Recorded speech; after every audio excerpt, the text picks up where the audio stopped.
பெரும் திரளாக இங்கே வருகை தந்திருக்கிறீர்கள். தலைப்பு உங்களுக்கு ரொம்ப பிடிச்ச தலைப்பு.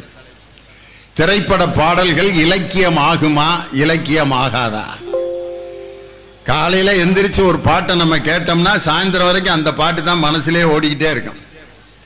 அதனால தான் காலையில் ஒரு நல்ல பாட்டை கேட்க சொல்லுவாங்க எல்லாரும். சில பக்திமான்கள்லாம் காலையில் ஒரு முருகன் பாட்டை கேட்டால் சாயந்தரம் வரைக்கும் முருகன் தான் மனசுக்குள்ளேயே குடியிருப்பார். மண்ணானாலும் திருச்செந்தூரில் மண்ணாவேன், ஒரு மரமானாலும் பழமுதி சோலையில் மரமாவேன். இந்த பாட்டை கேட்டு போவார். சாயங்காலம் வரைக்கும் அவர் வேற எது வந்தாலும் அந்த பாட்டு திருப்பி திருப்பி வந்துக்கிட்டே இருக்கு. காலையில் நல்ல பாட்டை கேட்டுட்டு போனோம், நல்ல சிந்தனைகள் உள்ள பாட்டை கேட்டு போனோம். அப்போதான் இந்த மாலை வரைக்கும் நம்ம மகிழ்ச்சியாக இருப்போம். இந்த நெல்லை மாவட்டத்திற்கு பாடகர்கள் என்றால் அது ஒரு பெரிய குரூப்பு. கரிசல் கோயில் கிருஷ்ணசாமி என்ற அந்த அற்புதமான கம்பீர குரல் உள்ள ஒரு கலைஞன். நெல்லை கரிசல் கோயில் கிருஷ்ணசாமியினுடைய பாட்டுன்னு சொன்னாலே அந்த எழுத்தாளர் சங்கத்தின் மேடைகளில் அப்படி ஒரு கம்பீரம். அங்கனையே பாட்டு எழுதி அங்கனையே மேடையில் ராகம் போட்டு பாடின வரலாறுலாம் உண்டு. திருமங்கலம் கலையிறவுல ஷாஜகான் ஒரு வாத்தியார், அவர் உடனே ஒரு பாட்டை எழுதிட்டார். அவங்க லவ்வரை நினைச்சு எழுதிட்டார். லவ்வரை நினைச்சா தான் எந்த நேரத்தில் வேணாலும் பாட்டு வரும்ல, அழகா எழுதினார். அமுத மழையில் என் கவிதை நனைகிறது, நிலவே கொஞ்சம் குடைபிடி, சந்தங்கள் பாடிடும் சந்தன குயிலென வந்திறங்கி ஓர் கவிபடி, இதழில் நெளியும் ஓர் புன்னகை மின்னல் இதயம் கீறுவதை படம்பிடி, மின்னும் அழகெல்லாம் அவள் முகத்தினை பாராமல் நிரந்தரமாய் ஒரு தடை விதி அப்படின்னு ஒரு பாட்டு எழுதினார். அதை கரிசல் கோயில் கிருஷ்ணசாமி கிட்ட இந்த மேடையில் சைடில் கொண்டு வந்து கொடுக்குறாரு. அவரு என்கிட்ட உட்காந்து இப்படி ஒரு பாட்டை கொடுத்துட்டாரு. உடனே பாடணும்னு சொல்றாங்க, பாடிரவான்னாரு. பாடியா, உனக்கு தெரியாததான். அற்புதமான கம்பீர நாட்டை ராகத்துல ஒரு 10 நிமிடத்தில் டியூன் போட்டு மேடையில் பாடினாரு கரிசல் கோயில் கிருஷ்ணசாமி. அமுத மழையில் என் கவிதை நனைகிறது, நிலவே கொஞ்சம் குடைபிடி, சந்தங்கள் பாடிடும் சந்தன குயிலென வந்திறங்கி ஓர் கவிப்படி அப்படின்னு பாடினோன்ன கூட்டமே கைதட்டி ஆர்ப்பரிச்சு. அங்கனையே ஒரு பாட்டு எழுதி இசையமைத்து மேடையில் பாடி மக்களிடம் அங்கீகாரம் வாங்கிய கரிசல் கிருஷ்ணசாமி. அவர் இந்த பாட்டு மட்டும் இல்லை, அன்னைக்கெல்லாம் போக்குவரத்து கழகம் பேர்ல இருந்துச்சு. இங்க வந்து கட்டபொம்மன் போக்குவரத்து கழகம், மதுரையில் பாண்டியன் போக்குவரத்து கழகம், திண்டுக்கல்ல ராணிமங்கம்மாள் போக்குவரத்து கழகம், சென்னையில் பல்லவன் போக்குவரத்து கழகம், அது மாதிரி சேரன் போக்குவரத்து கழகம், கோயம்புத்தூர்ல, திருச்சியில சோழன் போக்குவரத்து கழகம், அப்படி இருந்துச்சு. அப்ப அந்த போக்குவரத்து கழக பஸ்ஸுகளை பத்தி ஒரு பாட்டு கரிசல் கோயில் கிருஷ்ணசாமி பாடியிருக்காரு. கட்டபொம்மனும் சேரனும் சோழனும் முட்டி மோதும் ரோடு, கற்பிணி பெண் வைத்து சிசுவும் பிதுங்கி வீழும் நெரிசல் ஓவர்லோடு, கட்டபொம்மனும் சேரனும் சோழனும் முட்டி மோதும் ரோடு, மூச்சு திணறுறாரு கோடாலி கொண்டையிட்ட வள்ளுவ பெருமான் மொழியும் பிதுங்குறாரு, அவர் குந்த இடமில்ல டிரைவர் சீட்டுக்கு மேல தொங்குறாரு, பாவம் மேல தொங்குறாரு. கட்டபொம்மன சேரனும் சோழனும் முட்டி மோதும் ரோடு, கற்பிணி பெண் வைத்து சிசுவின் பிதுங்கி வீழும் நெரிசல் ஓவர்லோடு அப்படின்னு எழுதினார். கோடாலி கொண்டையிட்ட வள்ளுவ பெருமான் மொழியும் பிதுங்கி இடமில்லாம டிரைவர் சீட்டுக்கு மேல தொங்குறாருன்னு எழுதியிருப்பார். அன்னைக்கு அந்த போக்குவரத்து கழகத்தின் போக்குவரத்து நெரிசலை பற்றிய ஒரு பாட்டை கரிசல் கோயில் கிருஷ்ணசாமி பாடுவார். பாட்டுங்கிறது நமக்கு பிடிக்காத விஷயம் இல்லை. சின்ன குழந்தைய கூட நல்ல தாலாட்டு பாடினா தான் தூங்கும். பாட்டுனா என்னன்னு தெரியாத ஒரு கிழவி மரத்தடியில பிள்ளைய போட்டு தன்னுடைய பேரனையோ பேத்தியையோ அந்த கிழவி பாட்டு தூங்க வைக்குது. பாட்டே கிடையாது, சவுண்டு தான். தூங்குறாயா இதை கேட்டுட்டு. அந்த கிழவியோட அந்த ஈன குரலுக்கு அந்த குழந்தை தூங்கும். ஆனா இதே குரலை ஒரு ஆம்பளை தாளாட்டினான்னா தூங்காது. அவன் குரல்ல தாளாட்டினான்னு வச்சுங்க, அவன் நான் தூங்கிக்கிறேன் உன் வேலையை பாரியா, ஏயா என்ன காண்டாம இருக்க மாதிரி இப்படி கத்துனா நான் தூங்க வேணாமான்னு எந்திரிச்சிடுறேன். திரைப்பட பாடல்களில் கூட தாலாட்டு பாட்டு, பெண்கள் பாடுற தாலாட்டுலாம் எவ்வளோ மென்மையாக இருக்கும் பாருங்க. எங்கள் அம்மா நான் குழந்தையா இருக்கிறப்ப பாடி தாலாட்டின பாட்டு, அன்பில் மலர்ந்த நல் ரோஜா கண்வளராயன் ராஜா, கணவனை கண்கண்ட தெய்வம், சிங்கார புன்னகை கண்ணார கண்டாலே சங்கீத வீணையும் எதுக்கம்மா. எவ்வளவு பாட்டு. பட்டுக்கோட்டை கல்யாண சுந்தர் எழுதின சின்னஞ்சிறு கண்மலர் செம்பவள வாய்மலர் சிந்திடும் மலரே ஆறாரோ வண்ணத்தமிழ் சோலை மாணிக்க மாலை ஆரிரோ அன்பே ஆறாரோ. பெண்கள் பாடுற தாலாட்டுலாம் இப்படிதான் இருக்கும். ஆம்பளைய பாடுற தாலாட்டை தேடி பாருங்க சினிமாவில். ஏன் பிறந்தாய் மகனே ஏன் பிறந்தாயோ, இல்லை ஒரு பிள்ளை என்று ஏங்குவோர் பலர் இருக்க, இங்கு வந்து ஏன் பிறந்தாய் செல்வ மகனே. அவன் தொட்டியை விளக்கிட்டு, ஏயா நானாவா வந்து பிறந்தேன், கொஞ்சமாவது மனசாட்சி இருக்காயா உனக்கு, பெத்து போட்டுவிட்டு ஏண்டா பிறந்தேன்னு கேட்குறிய, நான் என்ன பதில் சொல்றது இந்த கேள்விக்கு. அதுக்கப்புறம் ஒரு விளக்கம் கொடுக்கிறாரு இவரை பத்தி. நான் பிறந்த காரணத்தை நானே அறியும் முன்னே நீயும் வந்து ஏன் பிறந்தாய் செல்வ மகனே. இப்படித்தான் இருக்கும் தாலாட்டுங்கிறது. குழந்தைய பிறந்தோன்னு தூங்குறது, அதுக்கு வளர்ந்தோன்னு பாடுறதுக்கு ஒரு பாட்டு இருக்கும், அதுக்கு வயசுக்கு வந்தோன்னு பாடுற நலுங்கு பாட்டு, வளைகாப்புக்குன்னு பாடுற பாட்டு, அதுக்கப்புறம் திருமணத்துக்குன்னு பாட்டு, அதுக்கப்புறம் திருமணம் முடிஞ்சு குழந்தை பெத்தோன்னா அதுக்கு தாலாட்டு, குழந்தை பெத்து வயசாகி 60ஆம் கல்யாணத்துக்கு ஒரு பாட்டு வச்சிருப்பான். செத்தா பாட்டு பாடி சோகத்தை வெளிப்படுத்துற ஒரே சமுதாயம் தமிழ் சமுதாயத்தை தவிர வேற எங்கேயுமே நீங்க பார்க்க முடியாது. செத்த பிறகு கூட ஒப்பாரி. எங்க மதுரை பக்கம்லாம் டெத்து வீட்டில் வெறும் சோக பாட்டா ரெக்கார்டு பண்ணி மைக் செட் போட்டுக்கிட்டு இருப்பேன். வெறும் சோகப்பாட்டு சிடி, அதுக்குன்னே வரிசையா எந்த பாட்டோட தொடங்குவாங்க தெரியுமா? ஆடியா ஆட்டம் என்ன, இதான் காலையில் 6 மணிக்கு. 2வது பாட்டு போனால் போகட்டும் போடா. அடுத்த பாட்டு எட்டடுக்கு மாளிகையில் ஏற்றி வைத்த என் தலைவன் விட்டு விட்டு சென்று ஆனடி. மத்தியானம் 1 மணிக்கு சோதனை மேல் சோதனை போதுமடா சாமி. சாயந்தரம் போடுவான் உச்சி வகுந்தெடுத்து பிச்சி பூ வச்ச கிளி பச்சை மலை பக்கத்துல மேயுதுன்னு சொன்னாங்க, மேயுதுன்னு சொன்னதுல நாயம் என்ன கண்ணாத்தா. வெறும் சோகமா. ஒருத்தன் சீடிய பதிவு பண்றப்ப கொஞ்ச நேரம் அங்கிட்டு போயிட்டான் டீயை குடிக்க, வேற ஒரு பாட்டை இடையில மிக்சிங்க போட்டாங்க.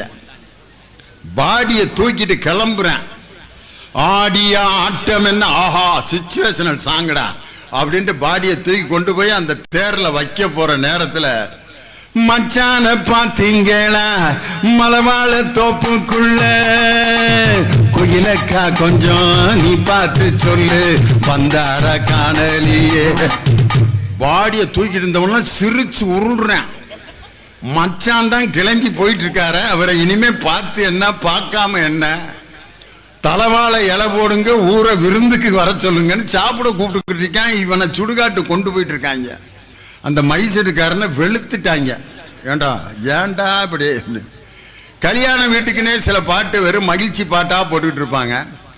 பொண்ணு மாப்பிள்ளை இன்னைக்கு உள்ள கூட்டு வர்றதுக்குன்னே ஒரு பாட்டு. நான் சின்ன பிள்ளையா காலத்துல இருந்து அந்த பாட்டு தான். சாரதா படத்துல மணமகளே மருமகளே வா வா உன் வலது காலை எடுத்து வைத்து வா வா, குணம் இருக்கும் குலமகளே வா வா, தமிழ் கோவில் வாசல் திறந்து வைப்போம் வா வா. இந்த பாட்டை அன்னைக்கெல்லாம் ரெக்கார்டு பிளேயர்ல போடுவாங்க. அது 33 ஸ்பீட்ல வைக்க வேண்டிய பாட்டு. அவசரமா அந்த ரெக்கார்டு போடுறவரு 28ல வச்சுட்டாரு. பொண்ணு மாப்பிள்ள நிக்கிறாங்க, போடுறா பாட்டை. மணமகளே மருமகளே அந்த பிள்ளை பயந்துருச்சு. என்னடா வேற சைனா மொழியில் கூப்பிட்டு பாட்டு வைக்கிறாங்கன்ட்டு, ஒழுங்கான ஸ்பீடில் வைடா அப்படின்னோடனே லாஸ்ட்டுக்கு தள்ளி விட்டாங்க. 45 இது தள்ளி விட்டோன்னே, மணமகளே மருமகளே வா அப்படின்னா அந்த பிள்ளை, நான் இன்னொரு நாள் வர்றேன், கூப்பிட்றப்பயே இப்படி மிரட்டி கூப்பிட்றாங்களே, நான் வந்து குடும்பம் நடத்துறதா வேணாமாடான்ட்டு. அதுக்கப்புறம் ஒழுங்கான ஸ்பீடில் வச்சான். மணமகளே மருமகளே வா வா, உன் வலது வலது வலது வலது வலதுலே நின்றுச்சு. அந்த பிள்ளை காலை எடுத்து வச்சுட்டு திருப்பி இறக்கிருச்சு. சகனம் சரியில்லை வேணாம் அப்படின்னு. ஒரு பாட்டு நம்ம உடம்புல எவ்வளோ ஒரு பாதிப்பை உண்டாக்குது. இந்த திரை இசை பாடல்கள் இலக்கியமாகும் அப்படின்னு பேசுறதுக்கு 2 பேர். இலக்கியமாகும் நீங்களா? அதான பெரிய இலக்கியவாதி. நீங்க போய் இலக்கியம் ஆகாதுன்னு பேசலாமா? இலக்கியமாகும் என்ற அணிக்கு தலைமையேற்று பேச வந்திருப்பவர் ஸ்ரீவில்லிபுத்தூரிலிருந்து வருகை இருந்திருக்கும் என்னுடைய அருமை தங்கை. ஆண்டாள் நாச்சியாரை போல கவிதையிலும் கதைகளையும் அருமையான சிந்தனைகளையும் தமிழ் பண்பாட்டையும் நிலைநிறுத்தி பேசுவதில் அவருக்கென்று ஒரு மொழி நடையை வைத்து தமிழ்நாடு முழுவதும் ரசிக பெருமக்களை பெற்றிருக்கக்கூடிய என் அருமை சகோதரி திருமதி இந்திரா ஜெயச்சந்திரன் ஸ்ரீவில்லிபுத்தூர்லேருந்து வந்திருக்காங்க. அவரோடு இணைந்து பேசுவதற்கு நான் என்ன பாட்டு பாடுறேன், அவர் பாடினார்னா எங்க பேட்டையிலிருந்து ஒரு 4 பேர் சைக்கிள் எடுத்துட்டு கிளம்பிடுவேன். அப்படி ஒரு கம்பீரமான குரல். டிஆர் மகாலிங்கம் வேணுமா, திருச்சி லோகநாதன் வேணுமா, எல்லா டிஎம் சவுந்தரராஜன் வேணுமா, எல்லா குரலையும் இந்த ஒரு இடத்துல வச்சு அப்படியே ஃபிட் பண்ணியிருக்கார். அவர் தான் நூலகத்துறையில் நூலகராக தேவகோட்டையில் பணியாற்றி கொண்டிருக்கக்கூடிய என் அருமை தம்பி தேவகோட்டை ராஜன். நல்ல பாடகர், நல்ல பேச்சாளர். இலக்கியமாகும் அப்படின்னு பேச வந்திருக்காங்க. திரைப்பட பாடல்கள் இலக்கியம் ஆகாது அப்படின்னு பேசுறதுக்கு என் அருமை தம்பி இந்திய ராணுவத்தில் கப்பற்படையிலே பணியாற்றி கொண்டிருக்கிறார். சென்னையில ராயபுரத்தில் குடியிருக்கிறார். அவர் சினிமா பாட்டில் அவர் பேசின பேச்சு உலகம் முழுவதும் வைரல் ஆயிடுச்சு. ஒரு பாட்டு, புது பாட்டு, நீங்க என்ன பாட்டு பாடினாலும் அதுக்கு கோனார் நோட்ஸ் போட்டுருவார். அப்படி ஒரு வல்லமையுள்ள ஒரு மனிதர். எந்த பாட்டுக்கு அவர் விளக்கம் சொன்னார்னா, இந்த திருநெல்வேலியை மையமா வச்சு ஒரு பாட்டுக்கு விளக்கம் சொன்னார். லாலா கிட்டோல் டொபிமா கண்ணே கங்கம்மா இடுப்ப சுத்தி திருப்பி பாரம்மா, என்னெல்லாம் விளக்கு எரியுமா கண்ணே கங்கம்மா மரம் இழுக்கிற கைய பாரம்மா, அடி அண்டக் பண்டக் தமு கடிக்கிற டோலும் ஐயா கொப்சா உட்டாம்பாரு கப்சா அப்ச கல்லு மாலியா ஆத்து பக்கம் வாரியா, இல்லாட்டிட்டா வடிப்போம் கண்ணே கங்கம்மா குண்டு சட்டியில் குதிரை ஏறுவோம், லாலாக்கு டோல் டொபிமா. இந்த பாட்டை நான் பாடி இப்படிலாம் பாட்டு எழுதுறாங்களேன்னு சொன்னேன். அதுக்கு மேடைக்கு வந்து ஒரு விளக்கம் கொடுத்தாரு பாருங்க. நடுவர் அவர்களே, இந்த பாடல் ஒரு சமுதாய சிந்தனை உள்ள ஒரு பாடல். லாலா என்றால் என்ன? திருநெல்வேலியில் அல்வா கிண்டும் இடம். டோல் என்றால் அடுப்பு, டப்பி என்றால் மாவு வைக்கும் பெட்டி. மாவு வைக்கும் பெட்டியில் அடுப்பிலே அல்வா கிண்டிக் கொண்டிருக்கும் கங்கம்மா என்ற பெண்ணே, உன் இடுப்பை அடிக்கடி கொஞ்சம் திருப்பி பார்த்துக்கொள், ஏனென்றால் உன் சேலையில் தீ பற்றிவிடக் கூடும் என்பதற்காக, அந்த பெண்ணின் வாழ்க்கையை காப்பாற்ற வேண்டும் என்பதற்காக கவிஞர் வாலி லாலாக்கு டோல் டோப்பிமா கண்ணே கங்கம்மா இடுப்பை கொஞ்சம் திருப்பி பாரம்மா என்று எழுதினார். கவிஞர் வாலி கண்ணீர் விட்டு அழுதுட்டார். சத்தியமா இப்படி நினைச்சு நான் எழுதவே இல்லடா, எப்படித்தான் உங்க ஆள் இதுக்கெல்லாம் இப்படி விளக்கம் கொடுக்குறானோ அப்படின்னாரு. அது மாதிரி பல பாடல்களுக்கு விளக்கம் கொடுத்துருக்காரு. அது மட்டும் இல்ல, மிக சிறப்பான சிந்தனைகளை தனக்கே உரிய பாணியில் பேசும் என் அருமை தம்பி கவிஞர் இனியவன் இலக்கியம் ஆகாது என்ற அணியில் பேச வந்திருக்கிறார். அவரோடு தொடர்ந்து பேச வந்திருப்பவர் கடலூர் தணிகைவேலன். புதிய பாடல்களை பாடி பேசுவதில் அவருக்கென்று ஒரு ஆற்றல், மிக சிறப்பான ஆற்றலை பெற்றவர். அவர் பேச்சாளர், பாடகர் மட்டுமல்ல, ஒரு குறும்பட இயக்குனர். அநீதியின் ஒரு குறும்படத்தை இயக்கினார். அந்த படத்தில் என்னுடைய மகன் லியோ சிவகுமார் கதாநாயகனா நடிச்சான். அப்ப அவன் ஒரு பெரிய கம்பெனியில 1 லட்சம் ரூபாய் சம்பளத்தில் அசிஸ்டன்ட் மேனேஜரா வேலை பார்த்துக்கிட்டு இருந்தான். இவர் என்னைக்கு கேமரா டேஸ்ட் அவனுக்கு காமிச்சாரோ அதை விட்டுட்டு வேலையை விட்டுட்டு இப்போ முழு நேரம் நடிகர் ஆயிட்டான். இன்னைக்கு பார்த்தீங்கன்னா அழகிய கண்ணேன்னு ஒரு படத்தில் ஹீரோவா நடிச்சு அந்த படம் ரிலீஸ் ஆயிடுச்சு. இப்போ சாமானியன்னு ராமராஜன் கூட நடிச்சுக்கிட்டு இருக்கான். ராமராஜனுடைய ரீஎன்ட்ரியில் அவன் கதாநாயகனை நடிக்கிறான். இது மாதிரி என் மகனை நடிகனாக்கிய டைரக்டர், முதல் டைரக்டர் கடலூர் தணிகைவேலன். நல்லா பேசுவாங்க. இலக்கியம் என்பதற்கு என்ன வரையறை அதை சொல்லிட்டு அவங்க பேசிடுவாங்க. ஒரு பாடலை எப்போது இலக்கியம் என்று சொல்லுவோம்? அதில் அழகியல் இருக்கணும், ரசிப்பதற்குரிய தன்மைகள் அந்த பாடலில் இருக்கணும். இரண்டாவது குணம், இலக்கினை இயம்ப வேண்டும். நாம் எந்த வாழ்க்கையை நோக்கி போகணும் அப்படின்ட்டு நமக்கு வழிகாட்டணும். வழிகாட்டுவது மட்டுமல்ல, கற்பனை ஆற்றல் இருக்கணும், இலக்கினை இயம்பணும். அது மட்டுமல்ல, மக்களுக்கு பயன்படக்கூடிய கருத்துக்களை சொல்லி அவர்கள் வாழ்க்கையை மாற்ற வேண்டும். இந்த 3 குணாதிசயமும் திரைப்பட பாடலுக்கு இருக்கா இல்லையா? இதுதான் இன்னைக்கு ஆராய்ச்சி. திருநெல்வேலியில வந்து பேசணும், சாதாரண இடம் இல்லை. 3000 ஆண்டுகளுக்கு முன்பே நாகரிகத்தை கற்றுக் கொடுத்த இனம் வாழ்ந்த இடம் இந்த திருநெல்வேலி. அந்த பொருணை நாகரிகத்தை உலக தமிழர்களே இன்னைக்கு கொண்டாடி கொண்டிருக்கிறார். அப்படிப்பட்ட நாகரிகத்திற்கும் மிகப்பெரிய கலைஞர்களுக்கும் எழுத்தாளர்களுக்கும் பிறப்பிடமாக இருக்கக்கூடிய இந்த இடம், கி ராஜநாராயணன் என்ற ஒரு அற்புதமான எழுத்தாளரை தந்த ஒரு அருமையான பூமி இந்த நெல்லை சீமை.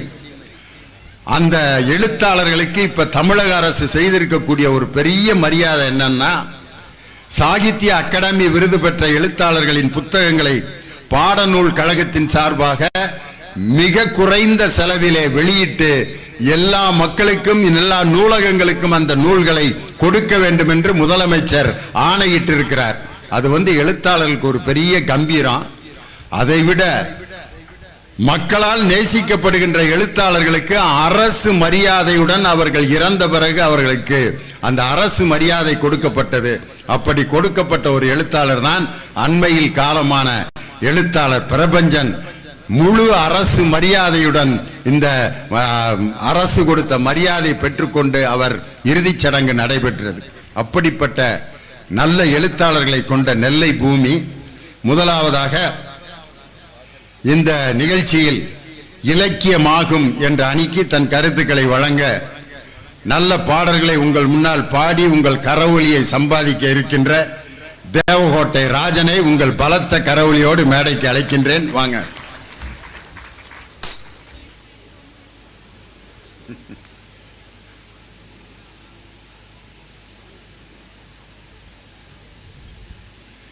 இந்த நிகழ்ச்சியில் நாங்கள் பேசும்போதும் பாடும்போதும் ஒரு சவுண்டு, ரிதம் சவுண்டு கேட்குது. நாங்கள் இங்கே ஒருத்தரை ஏற்பாடு பண்ணோம். வெறும் பாட்டை கேட்டால் நெல்லை மக்கள் அவ்வளோ ரசிக்க மாட்டாங்க, ரிதத்தோட கேட்கணும்ட்டு ஒருத்தரை ஏற்பாடு பண்ணால் அவர் உடனே மனமுவந்து இந்த நிகழ்ச்சியில் கலந்துக்கிட்டாரு. அருமை சகோதரர் ராகவன் அவர் தான் இன்னைக்கு ரொம்ப அருமையாக, அவர் நான் என்ன பாடுவேன்னு அவருக்கு தெரியவே தெரியாது. நான் பாடுறத வச்சு கெஸ் பண்ணி அடிக்கிறார் பாருங்க. அதுதான் ஒரு கலைஞனுடைய சாமர்த்தியம். அது திருநெல்வேலிக்காரங்களுக்கு தான் அந்த கெப்பாசிட்டி இருக்கு. அதை அவர் நிரூபிச்சிட்டார். அழியாத பெருஞ்செல்வம் கல்வி. அந்த கல்வியையும் மொழியையும் வளர்த்தெடுக்கும் நோக்கத்தோடு இங்கு இந்த அருமையான புத்தக திருவிழாவை முன்னெடுத்திருக்கிற இந்த மாவட்டத்தில் இந்த மக்களுக்கு மொழியும் கல்வியும் மனங்களில் என்றென்றும் வளர்ச்சி பெற்று வாழ்வாங்க வாழ வேண்டும் என்று இங்கு முயற்சி எடுத்து இந்த இலக்கிய திருவிழாவை, புத்தக திருவிழாவை நடத்தி கொண்டிருக்கிற அத்தனை அறிவு சார்ந்த பெருமக்களுக்கும் திருநெல்வேலி பொதுமக்களுக்கும் என் நன்றி கலந்த வழக்கத்தை சொல்லி என் உரையை தொடங்குகிறேன். சினிமா பாட்டு இலக்கியம் ஆகுமா ஆகாதா? திருவிளையாடல்ங்கிற படம் எல்லாரும் பார்த்திருப்பீங்க. வைகை ஆற்றை அந்த வெள்ளப்பெருக்கை அணை கட்டுவதற்காக மன்னன் ஆணையிடுவான். வீட்டுக்கு ஒருத்தருங்க மண்வெட்டி கொட்டி அந்த அணையை உயர்த்தி தண்ணி உள்ளே வருவதை தடுக்க வேண்டும் என்பதற்காக எல்லாரும் போயிட்டாங்க மம்பட்டி கூடையோட. ஒரே ஒரு வயசான கிழவி மட்டும் இருக்கு. ஆனா அது போய் அந்த மண்ணை வெட்டுற அளவுக்கு அதுக்கு சக்தி இல்லை. ஆனா இப்ப யாராவது ஒரு கூலியாளையாவது ஏற்பாடு பண்ணணும் அப்படின்னு யோசித்துக்கிட்டு இருக்கிற நேரத்துல யார் வர்றான்னா சிவபெருமானே ஒரு கூலியால் வேஷம் போட்டு கூடையும் அம்பட்டியோடும் வந்து நான் உனக்காக நான் மண்ணு வெட்டி போடுகிறேன் என்று சிவபெருமான் சொல்வார். அப்ப அந்த கிழவி சொல்லும், உனக்கு கூலி கொடுக்கிறதுக்கு எனக்கு எந்த வசதியும் இல்லையங்க, நீ கூலி எல்லாம் கொடுக்க வேணாம், நீ இந்த தினஞ்சோறும் பிட்டு செஞ்சு இந்த வியாபாரம் பண்ணிக்கிட்டு இருக்க அந்த பிட்டை மட்டும் எனக்கு கொடு, உனக்காக நான் கூலி ஆளாக வேலை செய்கிறேன் என்று அந்த பிட்டை வாங்கி தின்னுவிட்டு அந்த மதுரை மாநகருடைய அந்த கரைகளிலே இருக்கிற மண்ணை வெட்டி ஊராளோடு பொதுமக்களோடு தானும் ஒருவராக அந்த பிட்டுக்கு மண் சுமந்து வைகை கரையை அடைத்த கதை உங்களுக்கு அத்தனை பேருக்கும் தெரியும். இந்த இலக்கிய செய்தியை அப்படியே எடுத்துக்கொண்டு வந்து அந்த திருவிளையாடல் பாடல்ல அற்புதமான பாட்டுல வச்சிருப்பாங்க பாருங்க. அத மாணிக்கவாசகர் மிக அற்புதமாக பதிவு செய்வார். எப்படி தெரியுமா? மண் சுமந்து கூலி கொண்டு அக்கோவால் முத்துண்டு புன் சுமந்த புன்மேனி பாடுங்கால் அம்மானாய் என்று மாணிக்கவாசகர் அற்புதமான வரிகளில் பதிவு செய்தார். இதை அப்படியே திரைப்படத்தில் பாடலாக இலக்கியமாக கண்ணதாசன் எடுத்துக்கொண்டு அப்படியே கொண்டாந்து வைப்பாருங்க. எப்படி தெரியுமா? இசைத்தமிழ் நீ செய்த அரும் சாதனை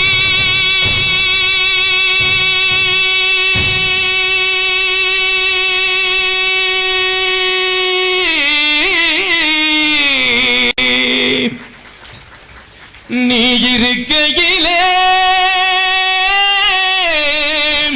எனக்கேன் பெரும் சோதனை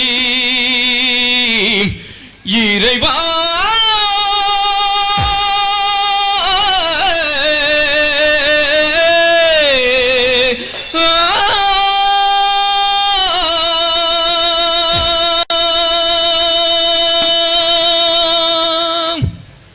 இசைத்தமிழ் நீ செய்த அரும் சாதனை நீ இருக்கையிலே எனக்கு பெரும் சோதனை இசைத்தமிழ் நீ செய்த அரும் சாதனை நீ இருக்கையிலே எனக்கு பெரும் சோதனை இசைத்தமிழ் நீ செய்த அரும் சாதனை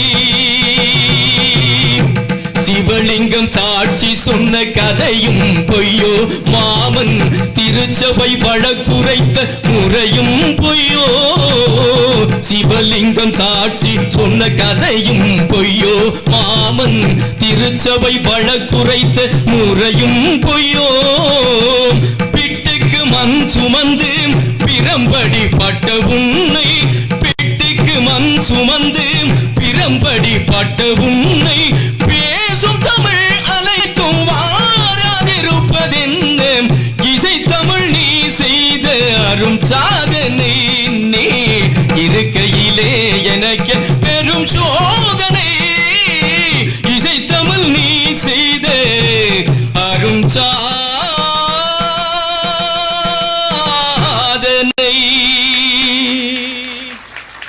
டி.ஆர். மகாலிங்க கூட இந்த இழுப்பு இழுத்திருக்க மாட்டாரு. இசைத்தமிழ் நீ செய்த அருஞ்சாதனைங்கிறத ஒரு 6 பார் தான் அவரு டைம் கொடுத்திருப்பாரு. ஆனா ராஜன் 18 பார் இசைத்தமிழ் மதுரையிலிருந்து திருநெல்வேலி வரைக்கும் வந்துட்டார். என்ன அடேங்க அப்பா, டி.ஆர். மகாலிங்கம் ஒரு ரேஞ்சுனா இவர் அடுத்த ரேஞ்சுக்கு போயிட்டார். நடுவர்களே, திரைப்படங்கள் பாடல்களையும் திரைப்படங்களையும் நிறைய ஆழ்ந்திருந்து பாடுங்கள். ஒரு சிலவற்றை ஆனா இன்னைக்கு வர்ற பாடல்கள் இலக்கியத்தன்மை இருக்குங்க. அது பாக்குற காமாலக்காரனுக்கு கண்டதெல்லாம் மஞ்சளா இருக்குங்கிறதுக்காக நீங்க குறை கண்டுபிடிக்கணும்னே தேடப்படாது. ஆனா எல்லா பாடல்கள் இன்னைக்கு நான் முத்துக்குமாருடைய பாடல் நிறைய பாடல்களில் இலக்கியம் ததும்பிக் கொண்டிருக்கிறது. ஒரு காலத்துலங்க இந்த சரஸ்வதி சபதங்கிற படத்துல பாருங்களேன், இந்த ஆத்திச்சூடியவும் திருக்குறளையும் ஒன்றாக கலந்து பிசைந்து அமுத சுரபி போல இன்னும் சுருக்கமாக உங்களுக்கு புரியும்படி சொல்ல போனால் திருநெல்வேலி அல்வாவை போல நாம் அள்ளி ஊட்டி இருக்கிறார்கள் என்று சொன்னால் அந்த இலக்கிய செய்தியை நாம் மறந்து விட்டு பேச முடியாதுங்க. சொல்லுவான், ஒருத்தன் ஊமையா இருப்பானுங்க, ஊமையா இருப்பான். ஆனா அவனுக்கு திடீர்னு ஒரு அருள்வாக்கோ ஆண்டவனை வேண்டிய பேச்சு வந்துருவாங்க. பேசியே தெரியாத அந்த ஊமைய ஆகா நமக்கு பேச்சு வந்துருச்சு, அதுக்கு ஏதாவது நன்றி சொல்லணுமே அவன் ஆசைப்படுறான். அந்த நன்றி சொல்லுகிற விதத்தை அவன் அப்படியே தன்னை மறந்து, ஆஹா எனக்கு பேச்சு வந்துருச்சு, நான் ஆண்டவனை பாடியே துதித்து நன்றி சொல்ல போறோம்னு அவன் புறப்படுறான் பாருங்க. அந்த இலக்கியத்தை கூட ஆத்திச்சுடியும் திருக்குறளையும் ஒன்றாக கலந்து திரைப்பட பாடலே கொண்டு தந்திருக்கான்னா இதுக்கு இதை விட என்னங்க சாட்சி வேணும்? சொல்லி கொடுத்தாங்க பாருங்க. அகர முதல எழுத்தெல்லாம் அறிய வைத்தாய் தேவி, ஆதி பகவன் முதலென்றேன் உணர வைத்தாய் தேவி, இயல் இசை நாடக தீபம் ஏற்றி வைத்தாய் நீயே, ஈன்றவர் நெஞ்சை என்று குளிர வைத்தாய் தாயே. அகர முதல எழுத்தெல்லாம் அறிய வைத்தாய் தேவி, ஆதி பகவன் முதலென்றே உணர வைத்தாய் தேவி, இயல் இசை நாடக தீபம் ஏற்றி வைத்தாய், இயல் இசை நாடக தீபம் ஏற்றி வைத்தாய், ஈன்றவர் நெஞ்சை இன்று குளிர வைத்தாய், ஈன்றவர் நெஞ்சை இன்று குளிர வைத்தாய், உயிர்மை எழுத்தெல்லாம் தெரிய வைத்தாய், உயிர்மை எழுத்தெல்லாம் தெரிய வைத்தாய், ஊமையின் வாய் திறந்து பேச வைத்தாய், அம்மா பேச வைத்தாய், அகர முதல எழுத்தெல்லாம் அறிய வைத்தாய் தேவி.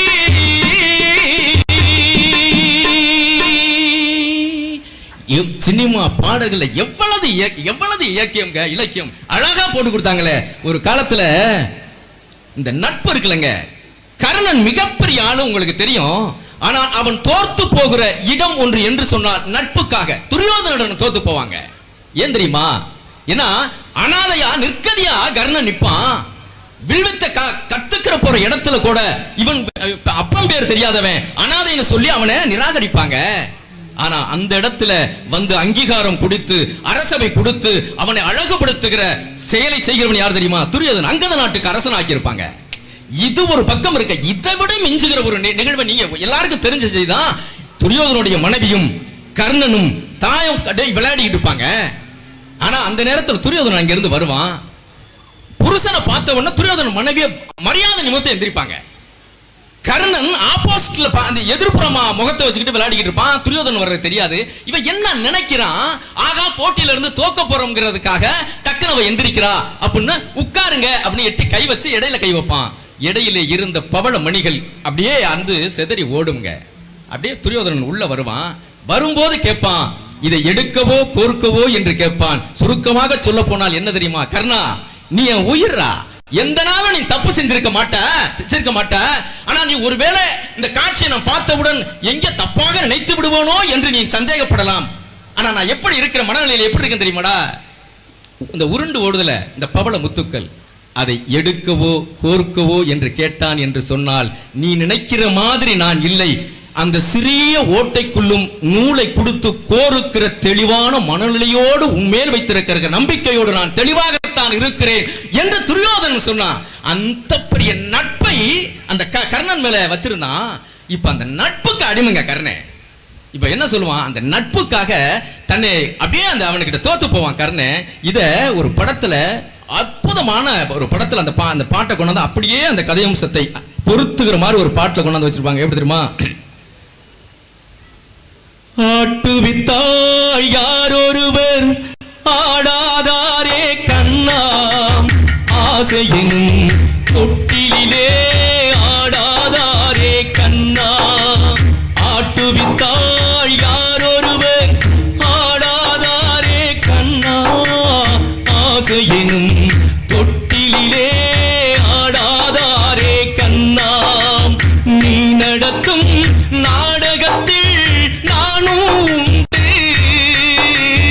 நீ நடத்தும் நாடகத்தில் நானும் உண்டு, என் நிழலில் கூட அனுபவத்தில் சோகம் உண்டு, பகைவர்களை நானும் வெல்வேன் அறிவினாலே, ஆனால் நண்பரிடம் தோற்றுவிட்டேன்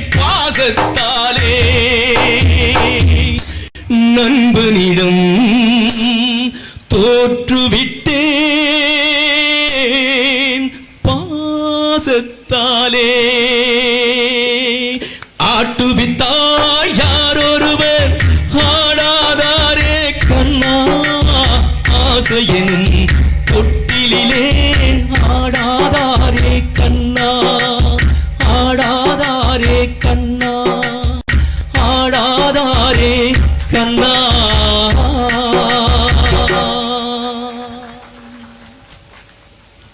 எவ்வளவு செய்திகள் நிறைய சொல்லிட்டு போலாங்க. இந்த 4 பேர் பேச வேண்டிய இருக்கிற காரணத்தால் ஒரே ஒரு செய்தியை நான் உங்களுக்கு சொல்ல விரும்புகிறேன்.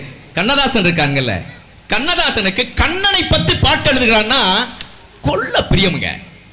இப்ப எத்தனையோ பாடல்கள் நான் பாடினது கூட கண்ணனை பத்தி எழுதிப்பாரு. இப்போ ஒரு பாட்டை எழுதணும்னு வர்றாருங்க, உங்க எல்லாருக்கும் தெரிஞ்ச கதை தான். இப்ப ஒருத்தரை பத்தி கட்டுரை எழுதணுங்க, ஒருத்தரை பத்தி கவிதை எழுதணுங்க, ஒருத்தரை பத்தி ஒரு பேசணும்னு நினைக்கிற போது அவரை பத்தின செய்தி நமக்கு வேணும்ல, அவரை பத்தின கின்ஸ் இருந்தா தானங்க எழுத முடியும், பேச முடியும். இப்ப கண்ணதாசன் கண்ணனை பத்தி எழுதணும். இப்ப கண்ணதாசன் நினைக்கிறாரு கண்ணனை பத்தி பாட்டு எழுதணும்னா அவரோட நெருங்கி பழகுற நெருங்கி இருக்கிற யாராவது ஒருத்தர் போய் கேட்கணுமே அப்படின்னு கண்ணதாசன் நினைச்சாங்க. யார் தெரியுமா தேர்ந்தெடுத்தாரு? நெருக்கமா அனுதினமும் கண்ணனோடு இருக்கிறது யாரு? யோசிச்சு பார்த்தார். ஒண்ணுமில்ல, மனிதனை தாண்டி புல்லாங்குழல் என்பதுதான் 24 நேரமும் கண்ணனோடே இருக்கிறது. ஒண்ணு கையில இருக்கும், இல்லைன்னா வாயில இருக்கும்.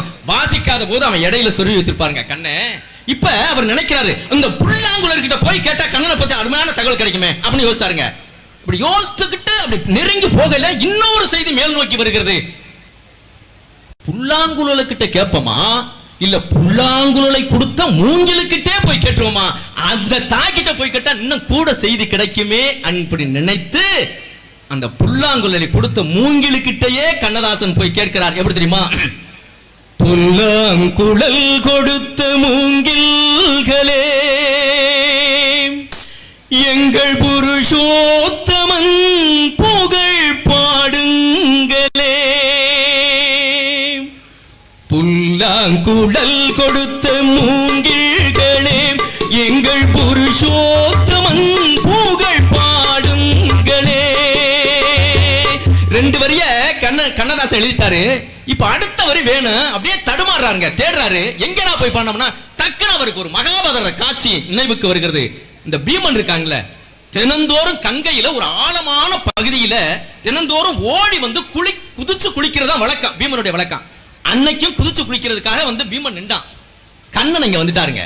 கண்ணன் வந்த உடனே பீமா குளிக்க போறியா? ஆமா குளிக்க போறேன், வழக்கம் போல குளிக்க போறேன், கொஞ்ச நேரம் பொறு அப்படின்ட்டு இந்த கண்ணன் என்ன பண்ணாரு, அவன் குதிக்கிற இடத்தை போய் இப்படி ஆந்தி பார்த்த மாதிரி பார்த்தாருங்க. பீமன் கேட்டான், கண்ணா என்ன அங்க என்ன பாக்குறீங்க அப்படின்னா, இல்ல ஒண்ணு இல்ல கொஞ்சம் பொறுன்னு பார்த்தா அப்படி பார்த்தாருங்க. அங்கே ஒரு சூழ்ச்சி சூழப்பட்டிருக்கு. என்ன தெரியுமா? பீமன் குதிக்கிற இடத்திலே துரியோதனன் கூர்மையான அம்புல விஷத்தை தடவி அந்த தண்ணிக்கு மேல தெரியாம உள்ள மறைச்சு வச்சிருப்பான். உள்ள மறைச்சு வந்து குதிச்சா அம்பு வயிற்றுல பாயும், விஷம் அவன் உடம்பெங்கும் பரவி அவன் இறக்க வேண்டும் என்கிற சூழ்ச்சியோடு துரியோதனன் அந்த தண்ணிக்குள்ள மறைச்சு வச்சிருப்பான். கண்ணன் அங்க வந்து எட்டி பார்த்துட்டு சொல்லுவான், துரியோதனா நீ வழக்கம் போல குதிக்கிற இடத்துல சில வண்டுகள் வட்டமிட்டு பறந்துகிட்டு இருக்குங்க. ஏன் தெரியுமா? அந்த கொழுப்ப விஷ கொழுப்ப தடவி வச்சிருப்பான்ல, அந்த வாசத்துக்காக வண்டுகள் மொய்த்துக் கொண்டே இருக்கும்.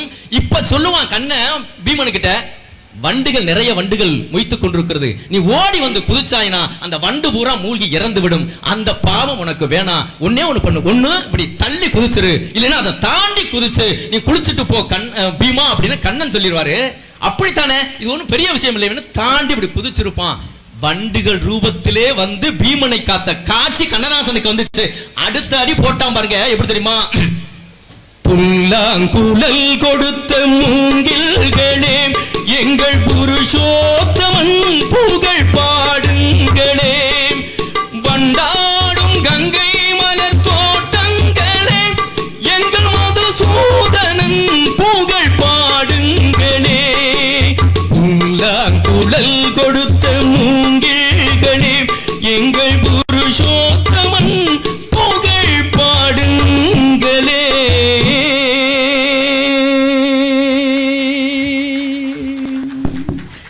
இப்படி சொல்லி நான் நிறைவு செய்கிறேன். இப்படி சொல்லி நிறைவு செய்ய, அசோகவனத்திலே சீதை இருப்பா, அனுமன் தேடி போயிருப்பான். அனுமன்ட்ட சீதை சொல்லுவாங்க, நான் இங்க இருக்கேன், ஆனா நீ ராமனுக்கிட்ட போய் என்ன சொல்ற தெரியுமா? என் உடல் மட்டும்தான் இங்க இருக்கு, உடல் மட்டும்தான் இங்க இருக்கு, என் உயிர் பூரா ராமா ராமா ராமான்னு தான் நான் சொல்லிக்கிட்டு இருக்கேன் செய்தியை போய் ராமன்ட்ட நீ சொல்லணும் அப்படிங்கறத சொல்லி அனுப்பிட்டு, உடலால் மட்டும் நான் இருக்கிறேன், என் உயிரெல்லாம் ராமனை தேடிக்கொண்டுதான் இருக்கிறது, நான் பாதியை அங்கே விட்டுவிட்டு பாதியாகத்தான் இங்கே இருக்கிறேன் என்று சொல்லுகிற செய்தி ராமாயணத்திலே வரும். கண்ணதாசன் எடுத்துக்கொண்டு அப்படியே பதிவு செய்வார். எப்படி தெரியுமா? எங்கு நீ ஒரு பாதி நான் ஒரு பாதி, இதில் யார் பிரிந்தாலும் வேதனை பாதி, காலங்கள் மாறும் காட்சிகள் மாறும், காதலின் முன்னே நீயும் நானும் வேறல்ல, உன்னை காணாத கண்ணும் கண்ணல்ல, உன்னை எண்ணாத நெஞ்சும் நெஞ்சல்ல, நீ சொல்லாத சொல்லும் சொல்லல்ல, நீ இல்லாமல் நானும் நானல்ல, நீ இல்லாமல் நானும் நானல்ல என்று பார்க்கிற பொழுது சினிமா பாடல்களை நன்றாக உற்று நோக்கி பாருங்கள். சினிமாவுக்குள் அற்புதமான அன்றைக்குள்ள இலக்கிய செய்திகளும் திருக்குறளும் பெரிய புராணங்களும் இன்னும் பல இலக்கிய செய்திகள் இன்னும் புதைந்து கொண்டிருக்கிறது. அதை தேடி பாருங்கள். காமாலை கண்ணோடு மேல்புறமாக பார்க்காதீர்கள். இலக்கியங்கள் திரைப்படங்களிலும் திரைப்பட பாடல்களிலும் புதைந்து கிடக்கிறது. திரைப்பட பாடல்கள் இலக்கியமாகும் என்கிற அற்புதமான இந்த வாதத்தை தந்து எனக்கு இதுவரை கரகோஷம் தந்து என்னை பாராட்டிய அத்துணை ரசிக பெருமக்களுக்கும் வாழ்த்துறையும் வணக்கத்தையும் சொல்லி விடைபெறுகிறேன். நன்றி, வணக்கம். ராஜன் விட்டுருந்தா அவர் பாட்டு கச்சேரி நடத்திட்டு இருக்க வேண்டியதான். நாங்கள்லாம் கைதட்டிட்டு அப்படியே எந்திரிச்சு போயிடணும். அந்த லெவலுக்கு போயிட்டாரு. வகைக்கு ஒரு பாட்டு ரொம்ப அழகா பாடினாரு. திரைப்பட பாடல்கள் இலக்கியமாகும் அப்படின்னு. ஒரு கவிஞனுக்கு எது ரொம்ப சிக்கல்னா, கணவன் மனைவிக்கு இடையே இருக்கக்கூடிய அந்த உறவை பாடுவது தான் ரொம்ப சிக்கல். அதுவும் முதன்முறையாக சந்திக்கிற அந்த முதலிரவு சாந்தி முகூர்த்தத்துக்கு பாட்டு எழுதுறது. சாந்தி முகூர்த்தம்னா ஒரு வயசானவர் இப்படி நிமிர்ந்து உட்கார்றாரு. காரணம் என்னன்னா, அது பிடிக்காத ஆள் யாரும் இல்லை. அவங்களுடைய பழைய நினைவுகளை அப்படியே கொண்டு வருவாங்க. அந்த நேரத்தில் நடந்த சம்பவங்கள் நிறைய பேருக்கு இருக்கும். சில பேர் சாந்தி முகூர்த்தத்தில் போய் உட்காந்து பால் டம்ளர்லாம் வாங்கி குடிச்சிட்டு அப்புறம் அப்படிங்கிறப்ப பக்கத்து வீட்டுக்காரன் என்ன சோகத்தில் இருந்தானோ ஒரு பாட்டை போட்டு விட்டுருவான். ஒரு சோக பாட்டை போட்டு விட்டுருவான். அவ்வளோதான் இவங்களுக்கு சுத்தமாக. அப்புறம்ப்பா சரியில்லைப்பா, வேற இன்னொரு நாளைக்கு பார்த்துக்கிறலாம் அப்படின்ற மாதிரி அந்த பாட்டே அவங்களுடைய மனசை மாற்றிடும். புதுசாக ஒரு பொண்ணை கல்யாணம் பண்ணி கிராமத்துலேருந்து கூட்டிகிட்டு வந்தான் ஒருத்தன். அந்த பொண்ணுகிட்ட பேசுறதுக்கு முயற்சி பண்ணுறான். இந்தா அப்படிங்கிறான். என்ன இந்தா சொல்லுங்க, இங்கே பாரு. ஏன் வெக்கப்படுது ரொம்ப. எப்படா அந்த பிள்ளைகிட்ட பேச்ச தொடங்குறதுன்னு யோசித்து, இந்தா நீ ரொம்ப அழகா இருக்க அப்படின்னு இருக்கான். உடனே அந்த பிள்ளை, போங்க நீங்க ஒரு பைத்தியம் அப்படின்னு இருக்கு. அவனுக்கு என்னடானா, நம்மளை பற்றி எப்படி அது கண்டுபிடிச்சிருச்சுன்ட்டு, அது எப்படி உனக்கு தெரியும் அப்படின்னு இருக்கான். அதுக்கு அந்த பிள்ளை சொல்லியிருக்கு, நீங்கள் பைத்தியார் ஆஸ்பத்திரியில் 6வது வார்டில் இருந்தீங்கல்ல, நான் 7வது வார்டில் இருந்தேன். 2 மனநல பாதிக்கப்பட்டு கல்யாணம் பண்ணியிருக்கேன். ஆனால் 2 பேரும் இப்படி இருக்கிறது ரொம்ப மகிழ்ச்சி. யாராவது ஒருத்தர் இப்படி இருந்து இன்னொருத்தர் இருந்தால் தான் கொடுமை. 2 பேருனாக்க ரொம்ப மகிழ்ச்சியான வாழ்க்கை. யார் பேசுறது யாருக்கும் புரியாது, என்ன திட்டுனாலும் அதுக்கு ஒன்றும் செய்யாது. அதனால ரொம்ப மகிழ்ச்சியான ஒரு வாழ்க்கை. ஒரு சாந்தி முகூர்த்தத்தை பற்றி பாட்டு எழுதுறது எவ்வளவு எளிமையான அழகான பாட்டெலாம். இன்னைக்கு வரைக்கும் பார்த்தீங்கன்னா, ஒரு கல்யாணத்தை முடிவு பண்ணிட்டு ஒரு மாப்பிள்ளைக்கு ஒரு பாட்டை போட்டு அவனை அந்த பெண்ணை சந்திப்பதற்கு அனுப்பணும்னா அப்படிப்பட்ட பாடல்கள்லாம் நிறைய இருக்கு. பாவாடை தாவணியில் பார்த்த உருவமாயுது, பூவாடை வீசி வர பூத்த பருவமா, பாவாடை தாவணியில் பார்த்த உருவமா. ஒரு மனிதனுடைய வாழ்க்கையில எப்பயும் மகிழ்ச்சியாவே இருக்காது. 3000 ஆண்டுகளுக்கு முன் 2000 ஆண்டுகளுக்கு முன் சங்க இலக்கியத்தில் ஒரு பெண் ஒரு ரோட்ல நின்று பார்க்கிறா. ஒரு வீட்டுல கல்யாணம் நடக்குது, இன்னொரு வீட்டுல மரணம் நடந்து அங்க எல்லாரும் அழுதுகிட்டு இருக்காங்க, இங்க எல்லாரும் மகிழ்ச்சியா இருக்காங்க. இந்த காட்சியை பார்த்துட்டு அவ சொல்றா, என்ன அழகான வார்த்தை பாருங்க. ஓர் இல் நெய்தல் கரங்க, ஓர் இல் முழவின் பணி ததும்ப, இன்னாதம்ம இவ்வுலகம் இனிமை காண்போர் அதன் இயல்புணர்ந்தோரேங்கிறான். ஒரு வீட்டுல மகிழ்ச்சி, இன்னொரு வீட்டுல துயரம், ரெண்டும் வாழ்க்கை தான். ஆனா நல்ல எண்ணம் உள்ளவர்கள் எந்த நேரத்திலும் மகிழ்ச்சியாக இருப்பார்கள் என்று 2000 ஆண்டுகளுக்கு முன்பே ஒரு நாட்டுப்புற பெண் இந்த தத்துவத்தை சொன்னது தமிழ் இலக்கியத்தை தவிர வேற எந்த இலக்கியத்திலே நீங்க பார்க்க முடியாது. இந்த கருத்தை எத்தனை பாடல்கள்ல நம்ம சொல்ல முடியும். அழகா பேசுவாங்க. இதற்கு மறுப்பு சொல்லணும், வாங்க கடலூர் தனியவேலன் இலக்கியம் ஆகாது என்ற அணியில் பேச உங்கள் கரவொலியோடு வருகிறார். வாங்க.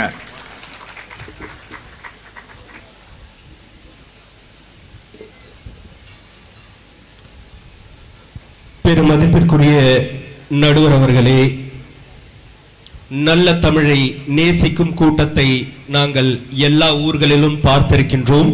முதல் முறையாக நல்ல தமிழை சுவாசிக்கின்ற கூட்டத்தை இங்குதான் பார்க்கின்றோம். உங்கள் அத்துணை பேரையும் வணங்கி, நடுவர் அவர்களே, நீங்க ஒரு ஆசிரியர் தானே? உனக்கு என்ன சந்தேகம்? நான் தொடக்க உரையிலே சொன்னேன்ல, 33 வருஷம் வாத்தியாரா இருந்தேன். நல்ல விஷயம் நடுவர் அவர்களே. ஒரு ஆசிரியர் என்பவர் 4 சுவற்றுக்குள் ஒரு நாட்டின் எழுச்சிமிகு சமுதாயத்தை உருவாக்குபவர்கள். தன்னை விட ஒருத்தவன் மேல போயிட்டா அப்படின்னா அவனுக்கு தொழில் கத்துக் கொடுத்தவன், அவனுக்கு வாழ்க்கையை கத்துக் கொடுத்தவன் எப்பவுமே பொறாமப்படுவான். என்னை விட ஒருவன் உயர்ந்து விட்டால் அவனை பார்த்து மகிழ்ச்சி அடைகின்ற ஒரே சமுதாயம் எது என்றால் அது நமக்கு கற்றுக் கொடுத்த ஆசிரியர் சமூகம் மட்டும்தான். அப்படிதான் நடுவர் அவர்களே, உண்மைதானே? உண்மைதான். ஒரு ஆசிரியரை எதுக்கு கூப்பிடணும்? சயின்ஸ் சொல்லித்தாங்க அப்படின்னு கூப்பிடலாம், மேக்ஸ் சொல்லி கொடுங்க கூப்பிடலாம், சோசியல் சயின்ஸ் சொல்லி கொடுங்க கூப்பிடலாம், தமிழ் சொல்லி கொடுங்க கூப்பிடலாம், இங்கிலீஷ் சொல்லி கொடுங்க கூப்பிடலாம். ஆனால் இந்த இலக்கிய பெருமக்கள் எதுக்கு கூப்பிட்டாங்க தெரியுமா? ஒரு தல காதல தந்த இந்த தருதல மனசுக்குள் வந்த, ஒரு தல காதல தந்த இந்த தருதல மனசுக்குள் வந்த. எது கூப்பிட்டாங்க தெரியுமா நடுவர்களே? காதலிக்க கைடு இல்ல சொல்லி தர வாவாத்தி. பேராசிரியர் இந்திரா அவர்களே, உங்களுக்கு தேவையாம அது எங்க வந்து பாயிண்ட போடுறாரு பாருங்க. கோனார் நோட்ஸ் போட்டு படிச்ச சமுதாயத்தை காதலுக்கு கைடு கொடுக்கறதுக்கு கூப்பிடுறீங்களே, இது இலக்கியமா? நியாயமா எங்களுக்கு பதில் சொல்லணும். அடுத்த வரையும் சேர்த்து பாடு தனிய. காதலிக்க கைடு இல்ல சொல்லி தர மாவாத்தி, சேர்த்து வச்ச ஆசையெல்லாம் தீர்த்து வைக்க மாவாத்தி. ஏ உசுரே ஓ உசுரா தாரங்களை மாத்தி அடியாத்தி, இது என்ன ஃபீலு? ஒன்னால நான் ஃபெயிலு, பிடிக்காம ஓட்டுநரீலு, இனிமே நான் ஆளு. அட சொல்லி கொடுத்தானே, அதையாவது ஒழுங்கா கத்துக்கிட்டு இருந்தாலும் பரவாயில்ல, அதுலயும் ஃபெயிலு. என்ன பாட்டு போடுறீங்க? அதுக்கு சப்போர்ட் பண்றதுக்கு 2 பேர் வரலாமா? முதல்ல ஒரு பேராசிரியர் எதிரணிக்கு என்ன பாட்டு போடுறீங்க? நடுவர்களே, ஒரு பாடல் சொல்றேன். காதலன் ஒரு படம். இது வரைக்கும் அப்படி இலக்கிய செறிவு நிறைந்த ஒரு பாடல் நீங்க கேட்டிருக்கவே முடியாது. கேக்குறீங்களா அந்த பாட்டை? சாராயம் கருவாடு துண்டு பீடி பப்பாலு குடிச குப்பை தொட்டி பக்கத்துல டீ கடை ரிக்ஷா பாட்லோடு மாஞ்சா எடுத்து பத்தல பத்தல பத்தல பத்தல பத்தல பத்தல பத்தல ஞான பழமே ஞான பழமே நீ செய்யோ பேட்ட ஞான பழமே. நடுவர், இது கூட தமிழ் வார்த்தையெல்லாம் கேக்குதியா? நான் ஒரு இலக்கிய பாட்டு பாடவா? பாடுங்க நடுவர்களே. மலம பித்தா பித்தாத்தே மலம பித்தாத்தே பில்லா பங்கரபி பல்லுக பித்தா பங்கரபி பல்லுஹபி பங்கரபி பல்லு பல்லு பங்கரபி பில்லா பங்கரபி பல்லுக பித்தா பங்கரபி பல்லுஹபி பங்கரபி பல்லு பல்லு பங்கரபி. ரெண்டு பேரும் வந்து விளக்கம் சொல்லணும். அவர் பேசி முடிச்சிட்டாரு. இப்ப பேராசிரியர் இந்திரா இதுக்கு தான் எழுதிக்கிட்டு இருக்காங்க. இது எந்த இலக்கிய வகையை சேர்ந்தது, வெண்பாவா ஆசிரியப்பாவா கலிப்பாவா அப்படின்னு எழுதிக்கிட்டு இருக்காங்க. நடுவர் அவர்களே, நல்ல பாடல்கள், வர்ணித்த பாடல்கள் 1000 பாடல்கள் இருக்கான்னு கேட்டா கிடையாது. பெண்களை வர்ணிக்கிறதே எப்படிங்க வைக்கிறான்?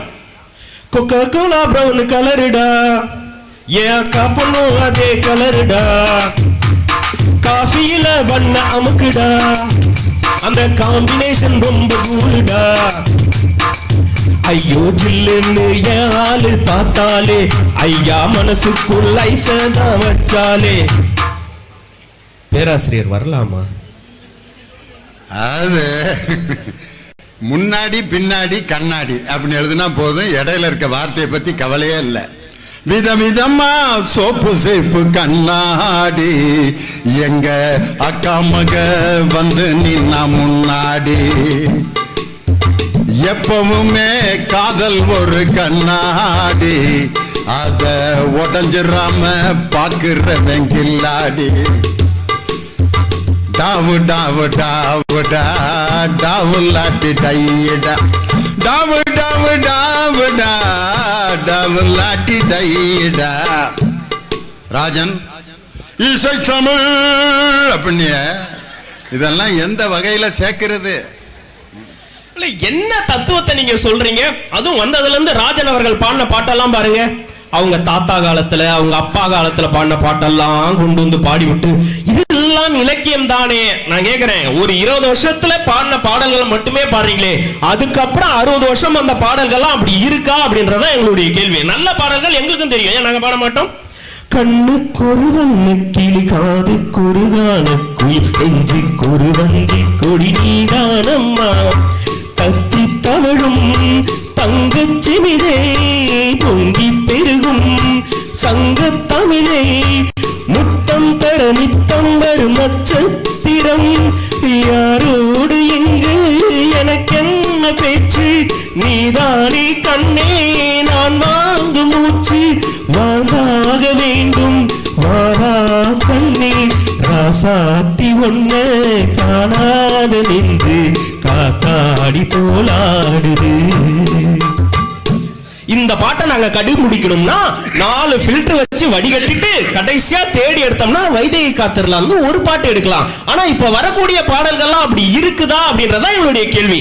அடிடா அவல உதடா அவல வெட்டா அவல தேவையே இல்ல, கார்டு வாங்கி கொடுக்கிறோம், கவிதை எழுதி கொடுக்கிறோம், செல்லு வாங்கி கொடுக்கிறோம், ரீசார்ஜும் பண்ணி கொடுக்கிறோம், அன்பை கூட வாரி வாரி கொடுக்கிறோம், அவங்க வீட்டுக்கும் தான் ரேஷன் வாங்கி கொடுக்கிறோம்.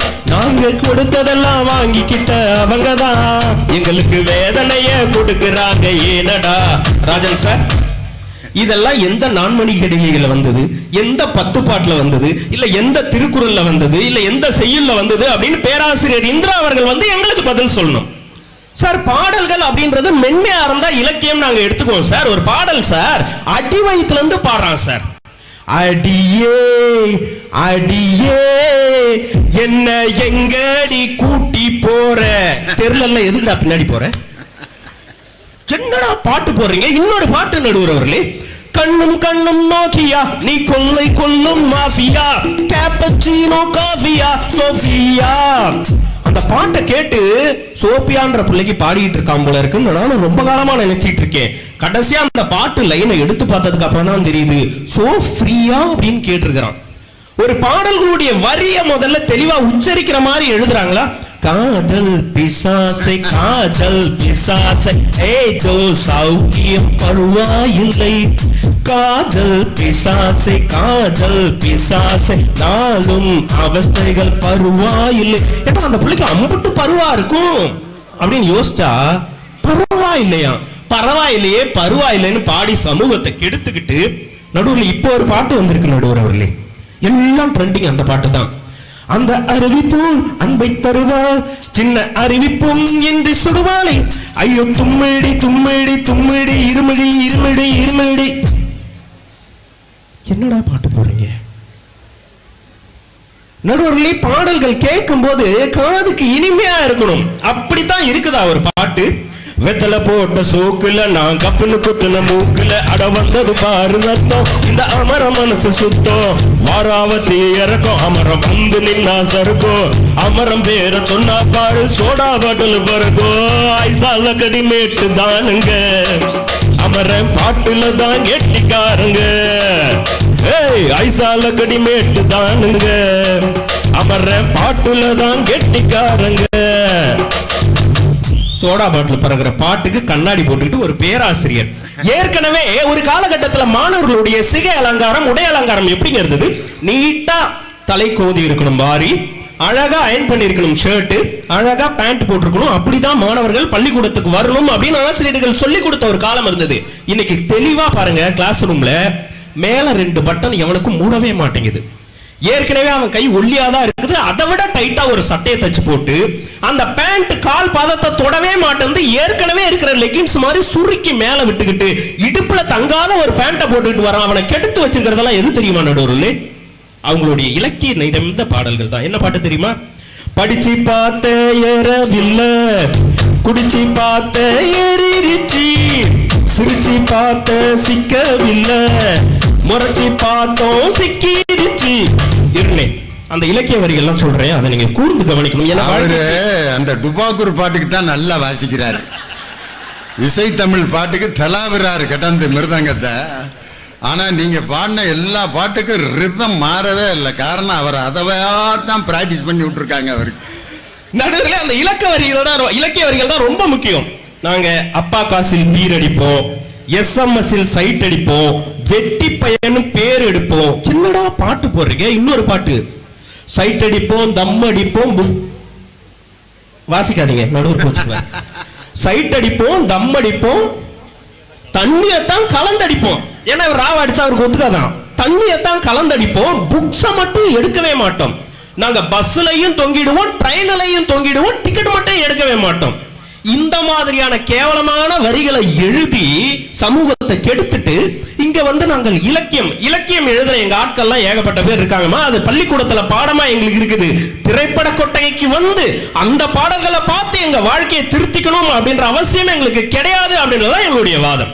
அந்த காலத்துல எல்லாம் நல்ல பாட்டா இருந்துச்சு. என்ன நல்ல பாட்டா இருந்துச்சு? அப்பவும் எல்லாம் குத்துப்பாட்டா தான் நடுவில் போட்டிருக்காங்க. 5-6 ரூபாய்க்கு மணி மாலை ஓ கழுத்துக்கு பொருத்தமடி, 5-6 ரூபாய்க்கு மணி மாலை உன் கழுத்துக்கு பொருத்தமடி, அம்மூரு மீனாட்சி பார்த்தாலும் அவ கண்ணுக்கு வருத்தமடி, பின்னால பட்டியிலே கண்டாங்கி எடுத்து என் கையாலே கட்டி விடவா, என் அத்தை அவ பெத்த என் முத்தை அடி முத்தம்மா கொத்தோடு முத்து தரவோ, அடி என்னடி ராக்கம்மா பல்லாக்கு நெளிப்பு என் நெஞ்சு குழுங்குதடி, சிறு கண்ணாடி மூக்குத்தி மாணிக்க சிவப்பு மச்சான இழுக்குதடி. தியேட்டருக்கு வந்தது அந்த காலத்துல இருந்து இந்த காலம் வரைக்கும் சும்மா ஃபன் பண்றதுக்காக வந்தது. அது இலக்கிய வரிகளை மக்கள் தெரிந்து கொள்ள வேண்டும் என்பதற்காக கிடையாது. அப்படி இலக்கிய வரிகள் எல்லாம் திரைப்பட பாடல்களில் வர வேண்டும் என்றால் இருக்கிற தமிழாசிரியர்களை பூரா கூட்டு போய் பாடலாசிரியர்களா மாத்திருக்கணும். வாலி அவர்களே சொல்லிவிட்டார், நாங்கள் துட்டுக்காக பாட்டு எழுதி கொண்டிருக்கிறோம், எங்களிடம் நீங்கள் வந்து சமூக கருத்துக்களை பெருவாரியாக எதிர்பார்க்காதீர்கள் என்று அந்த வாலிப கவிஞர்களே சொல்லிவிட்டார். கண்ணதாசன் அவர்களும் அதைத்தான் சொன்னாரு. எப்படியெல்லாம் வாழக்கூடாது என்று சொல்லுவதற்கு ஆனா எல்லா தகுதியும் எங்களுக்கு தான் இருக்குது. ஏன்னா இப்படித்தான் வாழணும் அப்படின்னு எவனுமே நடுவர்களே தெளிவா சொல்லிடுறேன், மன்னிச்சிருங்க. எப்படி வாழ வேண்டும் என்று சொல்லக்கூடிய தகுதி எனக்கு மட்டும்தான் இருக்கின்றது என்று கண்ணதாசன் சொன்னான். ஏனென்றால் எப்படியெல்லாம் ஒரு மனிதன் வாழக்கூடாது என்பதற்கு மிகச்சிறந்த எடுத்துக்காட்டே நான் தான் என்று கண்ணதாசன் சொன்னார். கண்ணதாசன் அவர்கள் தொடங்கி வாலிலிருந்து இன்றைக்கு இருக்கின்ற அத்தனை கவிஞர்களும் துட்டுக்காகத்தான் பாட்டு எழுதி கொண்டிருக்கிறார்களே தவிர இலக்கியத்தை வாழ வைக்க வேண்டும் என்பதற்காக யாரும் இல்லை என்று சொல்லி எங்களுக்கு எல்லா கேள்விகளுக்கும் இந்திரா அவர்கள் வந்து பதில் சொல்ல வேண்டும் என்று கேட்டு விடுகின்றேன். செவிசாய்த்த அத்தனை அன்பு நெஞ்சங்களுக்கும் நன்றி, வணக்கம். தனிய வேலை உட்காந்து எல்லா பாட்டு புத்தகத்தையும் ரெஃபரன்ஸ் பண்ணி எல்லா பாட்டையும் செலெக்ஷன் பண்ணி எடுத்துட்டு வந்து வகைக்கு ஒரு பாட்டு அடி நொறுக்கி தள்ளிட்டாரு. ராகவன் சும்மா பயங்கரமா வாசாரு இந்த பாட்டுக்கு பூரா. இந்த காலத்துல மட்டுமா இப்படி பாட்டு? அன்னைக்கு எங்க பட்டுக்கோட்டை கல்யாண சுந்தரமே இது மாதிரி ஒரு பாட்டு எழுதியிருக்காரு. சின்ன குட்டி நாத்துனா சில்லறைய மாத்துனா குன்னக்குடி போற வண்டியில் குடும்பம் பூரா ஏத்துனா. சின்ன குட்டி நாத்துனா சில்லறைய மாத்துனா பள்ளப்பட்டு கிராமத்துல பழைய சோறு தின்னுக்கிட்டா பங்காளி வீட்டு சிங்காரத்தோட பழைய கதைய பண்ணிக்கிட்டா. சின்ன குட்டி நாத்துனா சில்லறைய மாத்துனா குன்னக்குடி போற வண்டியில் குடும்பம் பூரா ஏத்துனா. சின்ன குட்டி நாத்துனா சில்லறைய மாத்துனா. ஏதாவது அர்த்தம் இருக்கா? சின்ன குட்டி நாத்துனா சில்லறைய மாத்துனா குன்னக்குடி போற வண்டியில குடும்பம் பூரா ஏத்துனா. யாரு? மக்கள் கவிஞன் பட்டுக்கோட்டை கல்யாண சுந்தரம். அந்த கேரக்டருக்கு தகுந்த மாதிரி எழுத வேண்டியிருக்கு பாட்டு. அருமையா இன்னொரு பாட்டு பார்த்தீங்கன்னா, அடே அப்பா, ஒவ்வொரு பொண்ணையும் இது வகை பிரிச்சு பாடி ஒரு கவிஞர் எழுதியிருக்காரு. தேரடி வீதியில் தேவதை வந்தா திருவிழான்னு தெரிஞ்சுக்கோ, டிக்கெட மரவில் தம்மு அடிச்சா லவ் மேரேஜ்னு தெரிஞ்சுக்கோ, ஐயரு ஒண்ணு மீன் வாங்க வந்தா லவ் மேரேஜ்னு தெரிஞ்சுக்கோ, இன்னமும் கொஞ்சம் தெரிஞ்சுக்கோ, கச்சனை கொடுத்து தெரிஞ்சுக்கோ, வாடா மச்சான் வயசுக்கு வந்துட்ட. மச்சான் எப்படா வயசுக்கு வர முடியும்? மச்சான் வயசுக்கு வர்றதுக்கு யாராவது பத்திரிக்கை அடிச்சு எதுவும் ஃபங்க்ஷன் வைக்கிறாங்களா? ஆம்பளை பிள்ளைய இது வயசுக்கு வர்றேன் யாராவது அதை பற்றி கவலைப்படுறாங்களா? ஆனால் பொம்பளை பிள்ளைய வயசுக்கு வந்துட்டா மட்டும் பூப்புனித நீராட்டு விழா அப்படின்ட்டு பத்திரிக்கை அடித்து மினிஸ்டர்லாம் கூப்பிட்றாங்க. அதுக்கு அவர் அங்கே வாழ்த்துறை வழங்கிட்டு இருக்கார். அவர் அதுக்கு என்ன வாழ்த்துறை வழங்குறது? நான் உண்மையிலே இது மாதிரி நிகழ்ச்சிகளை கடுமையாக எதிர்ப்பவன். ஒரு பெண் பூப்படைந்தாள் என்பதை ஒரு விளம்பரப்படுத்தி வைக்கின்ற அந்த சடங்கு உண்மையிலே தவறான ஒரு அணுகுமுறை. காரணம், ஒரு பெண் இயல்பாகவே அவள் வயதுக்கு வந்து மாறுவது, வயதில் ஏற்படக்கூடிய அந்த மாற்றம், அதை எதுக்கு ஒரு ஃபங்க்ஷனை நடத்தணும்? ஆம்பளை பையலுக வயசுக்கு வர்றானே எவனாவது அவனை பற்றி கவலைப்படுறானா? ஆம்பளை பையலுக எப்போ வயசுக்கு வருவாங்க தெரியுமா உங்களுக்கு? அவனை கண்டுபிடிச்சிடலாம். சின்ன வயசுல அப்பா அப்பா அப்பா இங்க வாங்க அப்படின்னு கூப்பிட்றானா இன்னும் சின்ன பையனா இருக்கான்னு அர்த்தம். அப்பா அப்படின்னா லெவல் வந்துருச்சுன்னு அர்த்தம். இது அவங்க அப்பாவுக்கு அப்பாய அறிவிப்பு. மகன் ஒரு லெவலை கடக்கிறான், பேசாம அடக்கிட்டு இருயான்னு அர்த்தம். ஆனா சில அப்பனுங்க அதுக்கப்புறமும் மகனை விரட்டுவான். எங்கடா போயிட்டு வர்ற? வராங்க வர்றோம்ல பெண்ண அடிமை. டே அப்பாடா, அதுக்கு என்ன செய்ய சொல்ற? அம்மா சொல்லுச்சு நீ தான் அப்பான்னு அப்படின்னா. டே அப்பாட்ட இப்படித்தான் பேசுறதா? வாயில தானே பேசுறேன், வேற எதில் பேச சொல்ற அடிமை. அப்பதான் உங்க அப்பா யோசிக்கிறாரு, சின்ன வயசுல நம்ம சொல்றதெல்லாம் கேட்டானே, இப்ப இப்படி இருக்கானேன்ட்டு. அவன் அப்படித்தான் இருப்பான். அந்த ஏஜ் அவனுக்கு தகுந்த மாதிரி பாட்டு எழுதுறேன்ட்டு இப்படி எழுதுகிறார்களே அப்படின்னு யாரு? தனிகவேல் ரொம்ப வேதனைப்பட்டார். இதுக்கு பதில் சொல்லணும் வாங்க. பேராசிரியர் திருமதி இந்திரா ஜெயச்சந்திரன் எத்தனை பக்கம் பாருங்க. தாலுகா ஆஃபீஸில் பத்திரம் எழுதுறவர் எழுதின மாதிரி 25 பேப்பர். அவ்வளவு கோபமா இருக்காங்கன்னு அர்த்தம். வாங்க, இலக்கியம் ஆகாது அப்படிங்கிற ஆகும் அப்படிங்கிற அணியை நிறைவு செய்ய. ஊருக்கு நல்லது சொல்வேன், எனக்கு உண்மை தெரிந்தது சொல்வேன், சீருக்கெல்லாம் முதலாகும் ஒரு தெய்வம் துணை செய்ய வேண்டும். விளவுமலி மூதூர் என்று தென் தமிழ்நாட்டிலே கொண்டாடக்கூடிய நெல்லை சீமையினுடைய புத்தக திருவிழாவை ஏற்பாடு செய்திருக்கக்கூடிய அத்துணை பெருந்தகைகளுக்கும் என்னுடைய பணிவான வணக்கங்களை தெரிவித்துக் கொள்கின்றேன். மேடையிலே ஆகச்சிறந்த ஆளுமையாக வெற்றிருக்கக்கூடிய பாடநூல் புத்தக கழகத்தினுடைய தலைவராகவும் இரவு நேர பட்டிமன்ற பல்கலைக்கழகங்களினுடைய துணைவேந்தராகவும் இருக்கக்கூடிய அன்பிற்கினிய அண்ணன் அவர்களுக்கும் இரு அணியிலும் இருக்கக்கூடிய பேச்சாளர் பெருமக்களுக்கும் என்னுடைய பணிவான வணக்கங்களை தெரிவித்துக் கொள்கின்றேன். இந்த மேடையில ஒரு ஆள் ரெஸ்ட் எடுத்துக்கலாம். அண்ணனா இருந்தாலும் தம்பி ராகவா ரெஸ்ட் எடுத்துக்கப்பா. ஏன்னா அவங்க பாட மாட்டாங்களாம், அதனால அவருக்கு ஓய்வு ராகவனுக்கு. நடுவர் அவர்களே பாடலாம் சும்மாரியா? நீங்க வசனமா சொல்லுங்க, அதை நான் பாடிடுறேன். இல்லை நடுவர், ரொம்ப அழகான ஒரு தலைப்பு கொடுத்திருக்கிறார்கள். திரையிசை பாடல்கள் இலக்கியம் ஆகுமா ஆகாதான்னு. அதுக்கு 2-3 நல்ல நல்ல எடுத்துக்காட்டுகளை பிரமாதமா பாடி எங்க அணித்தலைவர் பேசிட்டு உட்கார்ந்துக்கிறாரு. இந்த தம்பி தணிகை வந்து என்ன பண்ணாரு அப்படின்னா, நீங்க எல்லாரும் கவனிச்சிருப்பீங்க, ரொம்ப நுணுக்கமா எதெல்லாம் லேட்டஸ்ட் ட்ரெண்ட்ல உள்ள பாட்டோ துள்ளிசை பாடல்களோ அதெல்லாம் பாடி கைதட்டு வாங்கிக்கிட்டு, இது சரியுமா, இத வந்து ஒரு பேராசிரியர் சொல்லணுமா, இதுக்கு ஒரு பேராசிரியர் வரணுமான்னு தம்பி தணிகை ஒண்ணு தெரிஞ்சுக்கோங்க.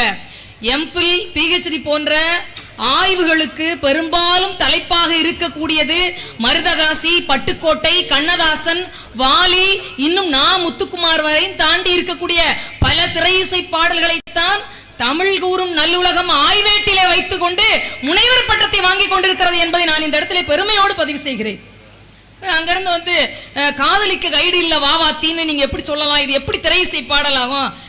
நானே கேட்கிறேன், காதலிக்கு கைடு இருக்கா? 11 கீழ்கணக்கு நூல்ல திருவள்ளுவர் எழுதி வச்சுக்கிறாரு, 3 3வது பாலத்தை சேர்க்கவே மாட்டீங்களே பாவியலா. அதனாலதானே பெரும்பாலும் பிரச்சனை வருது.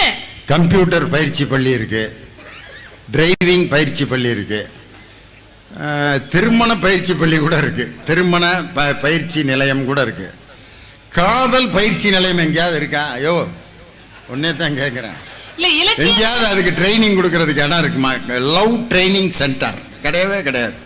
அதெல்லாம் இயல்பா வர்றது, இல்ல பசி எடுக்கிறது மாதிரி அதுவும் இயல்பா வர்றது, அதுக்கு ட்ரைனிங்கே தேவையில்லை, அவனே பாத்துக்கிருவேன். இல்ல 3வது பாலான காமத்து பால்ல இருக்கு.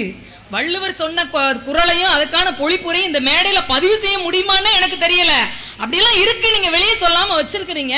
நாங்க அதை டைலூட் பண்ணி கொடுக்குறோம், கட்டியா இருக்கிறத கரைச்சு கொடுக்குறோம், அவ்வளவுதான். சாதாரணமா எழுத படிக்க தெரிஞ்சவங்களுக்கும் போய் சேரக்கூடிய வகையிலே இலக்கியங்களை எடுத்து கூடக்கூடிய மிகப்பெரிய இலக்கியம் எதுன்னு கேட்டீங்கன்னா அது சினிமா பாடல்களா மட்டும்தான் சார் இருக்க முடியும், இல்லையா? அங்க இருந்து வந்து சொல்றீங்க ஃபெயில் ஆகிற அதுல ஆயிட்டீங்க. நீங்க ஒண்ணு தெரிஞ்சுக்கோ, தம்பி சின்ன பையன்றதுனால தெரியல, எப்ப காதல் ஜெயிக்கும் தெரியுமா? அது கல்யாணம் ஆகாம போனா தான் ஜெயிக்கும், நினைச்சப்ப எல்லாம் இனிக்கும். காதல் கல்யாணத்துல முடிஞ்சிருச்சுன்னா செத்தர சாக போறான்னு அர்த்தம். அந்த காதலி சேர்ந்து செத்து போயிருவேன். ஒரு காதலி 2 பேரும் செத்து போனாங்கன்னா அது கல்யாணம் நடந்துருச்சுன்னு அர்த்தம், வெற்றி ஆயிடுச்சு. உங்க வாயில இதை நீங்க சொல்லலாமா? காதல்ல ஒரு வெற்றி அடைஞ்சு ஒருத்தன் திருமணம் முடிச்சிட்டான்னா முடிஞ்சு ஜோலிங்கிறாங்க. யாருக்கு? 2 பேருக்கு மேல ஆம்பளைக்கு மட்டும்தானா? 2 பேருக்கும் தான். நீங்க அதுக்கப்புறம் வந்து மலம பித்தா அது அரபி குத்துங்க, என்ன பாவகைன்னு கேட்டீங்களே, கலிப்பா, அது துள்ளிசை பாடல். நானு இது துள்ளிசை பாடல் தான், கலிப்பா என்னன்னா திரையிசையில பெரும்பாலும் உழைக்கக்கூடிய மக்கள் ரொம்ப ஆழங்கால் பட வேண்டிய எந்த விஷயமும் அவங்களுக்கு தேவைப்படல. உடல் உழைப்பு தொழிலாளர்கள், மூளை உழைப்பு தொழிலாளர்கள், வாழ்க்கையில பல கட்டத்துல உணர்ச்சி வசப்படுறாங்க பாத்தீங்களா? அந்த கேரக்டர் அவனுக்கு புரியுற மாதிரி, எனக்கு ஃபீல் ஆகுது, இது என் நிலைமை இதுதான் அப்படின்னு சொல்ற மாதிரி உணர்ச்சிகரமான ஒரு இடத்தை பாடல் தொடும் என்று சொன்னால் அது இலக்கியமாக இருக்க முடியும். அந்த வகையிலே திரை இசை இலக்கியம் தான். துள்ளிசை பாடல்கள் நிறைய இருக்கும். இந்த இதுல முதல் ரேங்க் யாருக்கு தெரியுமா? முத்தையாவுக்கு தான், கண்ணதாசன் அவர்களுக்கு தான் முதல் இடம். ஒரே ஒரு எடுத்துக்காட்டு சொல்றேன். நீங்க பெரிய பெரிய சங்க இலக்கியமோ அல்லது மகா இதிகாசங்களோ அல்லது நீதி நூல்களோ அதுக்கப்புறம் வந்த புது கவிதைகளுக்கோ சொல்ல முடியாத மிகப்பெரிய பொழிப்புரைய ஒரே ஒரு வரியில 1 மணி நேரம் சொல்லலாம். ஒரு பாடலுக்கான பொழிப்புரை, ஒரு தத்துவ பாடலுக்கு. எறும்பு தோலை உரித்து பார்க்க யானை வந்ததடா, என் இதய தோலை உரித்து பார்க்க ஞானம் வந்ததடான்னு ஒரு வரி இருக்கு. 2 மணி நேரம் இதுக்கு பொழிப்புரை சொல்லலாம். ஒரு சாதாரண எறும்பை உரிச்சு பார்த்தோம்னு வச்சுக்கோங்களேன், எறும்பினுடைய படைப்பை, கடவுளுடைய அரிதான படைப்பை அப்படியே சொல்ல சொல்ல சொல்ல யானை அளவுக்கு பெருசாயிருமா. எறும்பும் தன் கையால் என்சான் என்கிறது ஒரு பழம் இலக்கிய பாடல். எறும்பை விட சிறுசது தெரியுமா? எறும்பு வாய். எறும்பை வாயை விட சிறுசது எது தெரியுமா? அது உண்ணக்கூடிய ஒரு வாய் உணவு. எறும்பை பத்தி யோசிக்க யோசிக்க யோசிக்க எறும்பு தோலை உரித்து பார்த்தால் யானை அளவு பெருசாயிருமா. மனச அப்படியே இதயத்தினுடைய தோலை உரிக்க உரிக்க அன்பும் அறிவும் தாண்டி ஞானம் பிறந்து விடும் என்று சொல்கிறார். சட்டி சுட்டதடா கை விட்டதடான்னு ஒரு தத்துவ பாடல் இருக்குது பாத்தீங்களா? இந்த பாட்டுக்கு இணையாக ஏதாவது ஒரு இலக்கியத்தை கூட நீங்க முடிஞ்சா இனியவன் எடுத்து வந்து வைங்களேன் பார்ப்போம். ஆலயமணியில சிவாஜி கணேசன் என்ன அழகான பாடல் வரீங்க இது. சட்டி சுட்டதடா கை விட்டதடா புத்தி கெட்டதடா நெஞ்சை தொட்டதடா புத்தி கெட்டதடா நெஞ்சை தொட்டதடா நாளும் நடந்து முடிந்த பின்னால் நல்லது கெட்டது தெரிந்ததடா